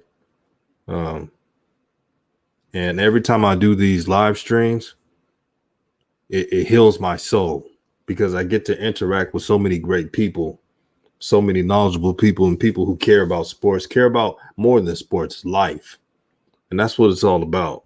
Yeah, we may disagree at times, but this is a family. New Media is a family, not just a channel I created, but a channel for the community. And stay blessed, everyone. Shout out to Brett Law for holding down the chat. Shout out to Jonathan Brand. Shout out to Eric Cornett. Shout out to Uncle Vern, even though he disagreed with me. Shout out to the legend CJ. Shout out to Music Knowledge. Shout out to Bartran. Man, I could go on. Shout out to Miss Portia Taylor, Wealth Engineering, King C, Jacoby Williams. All you guys, man. Have a blessed day. Peace and love.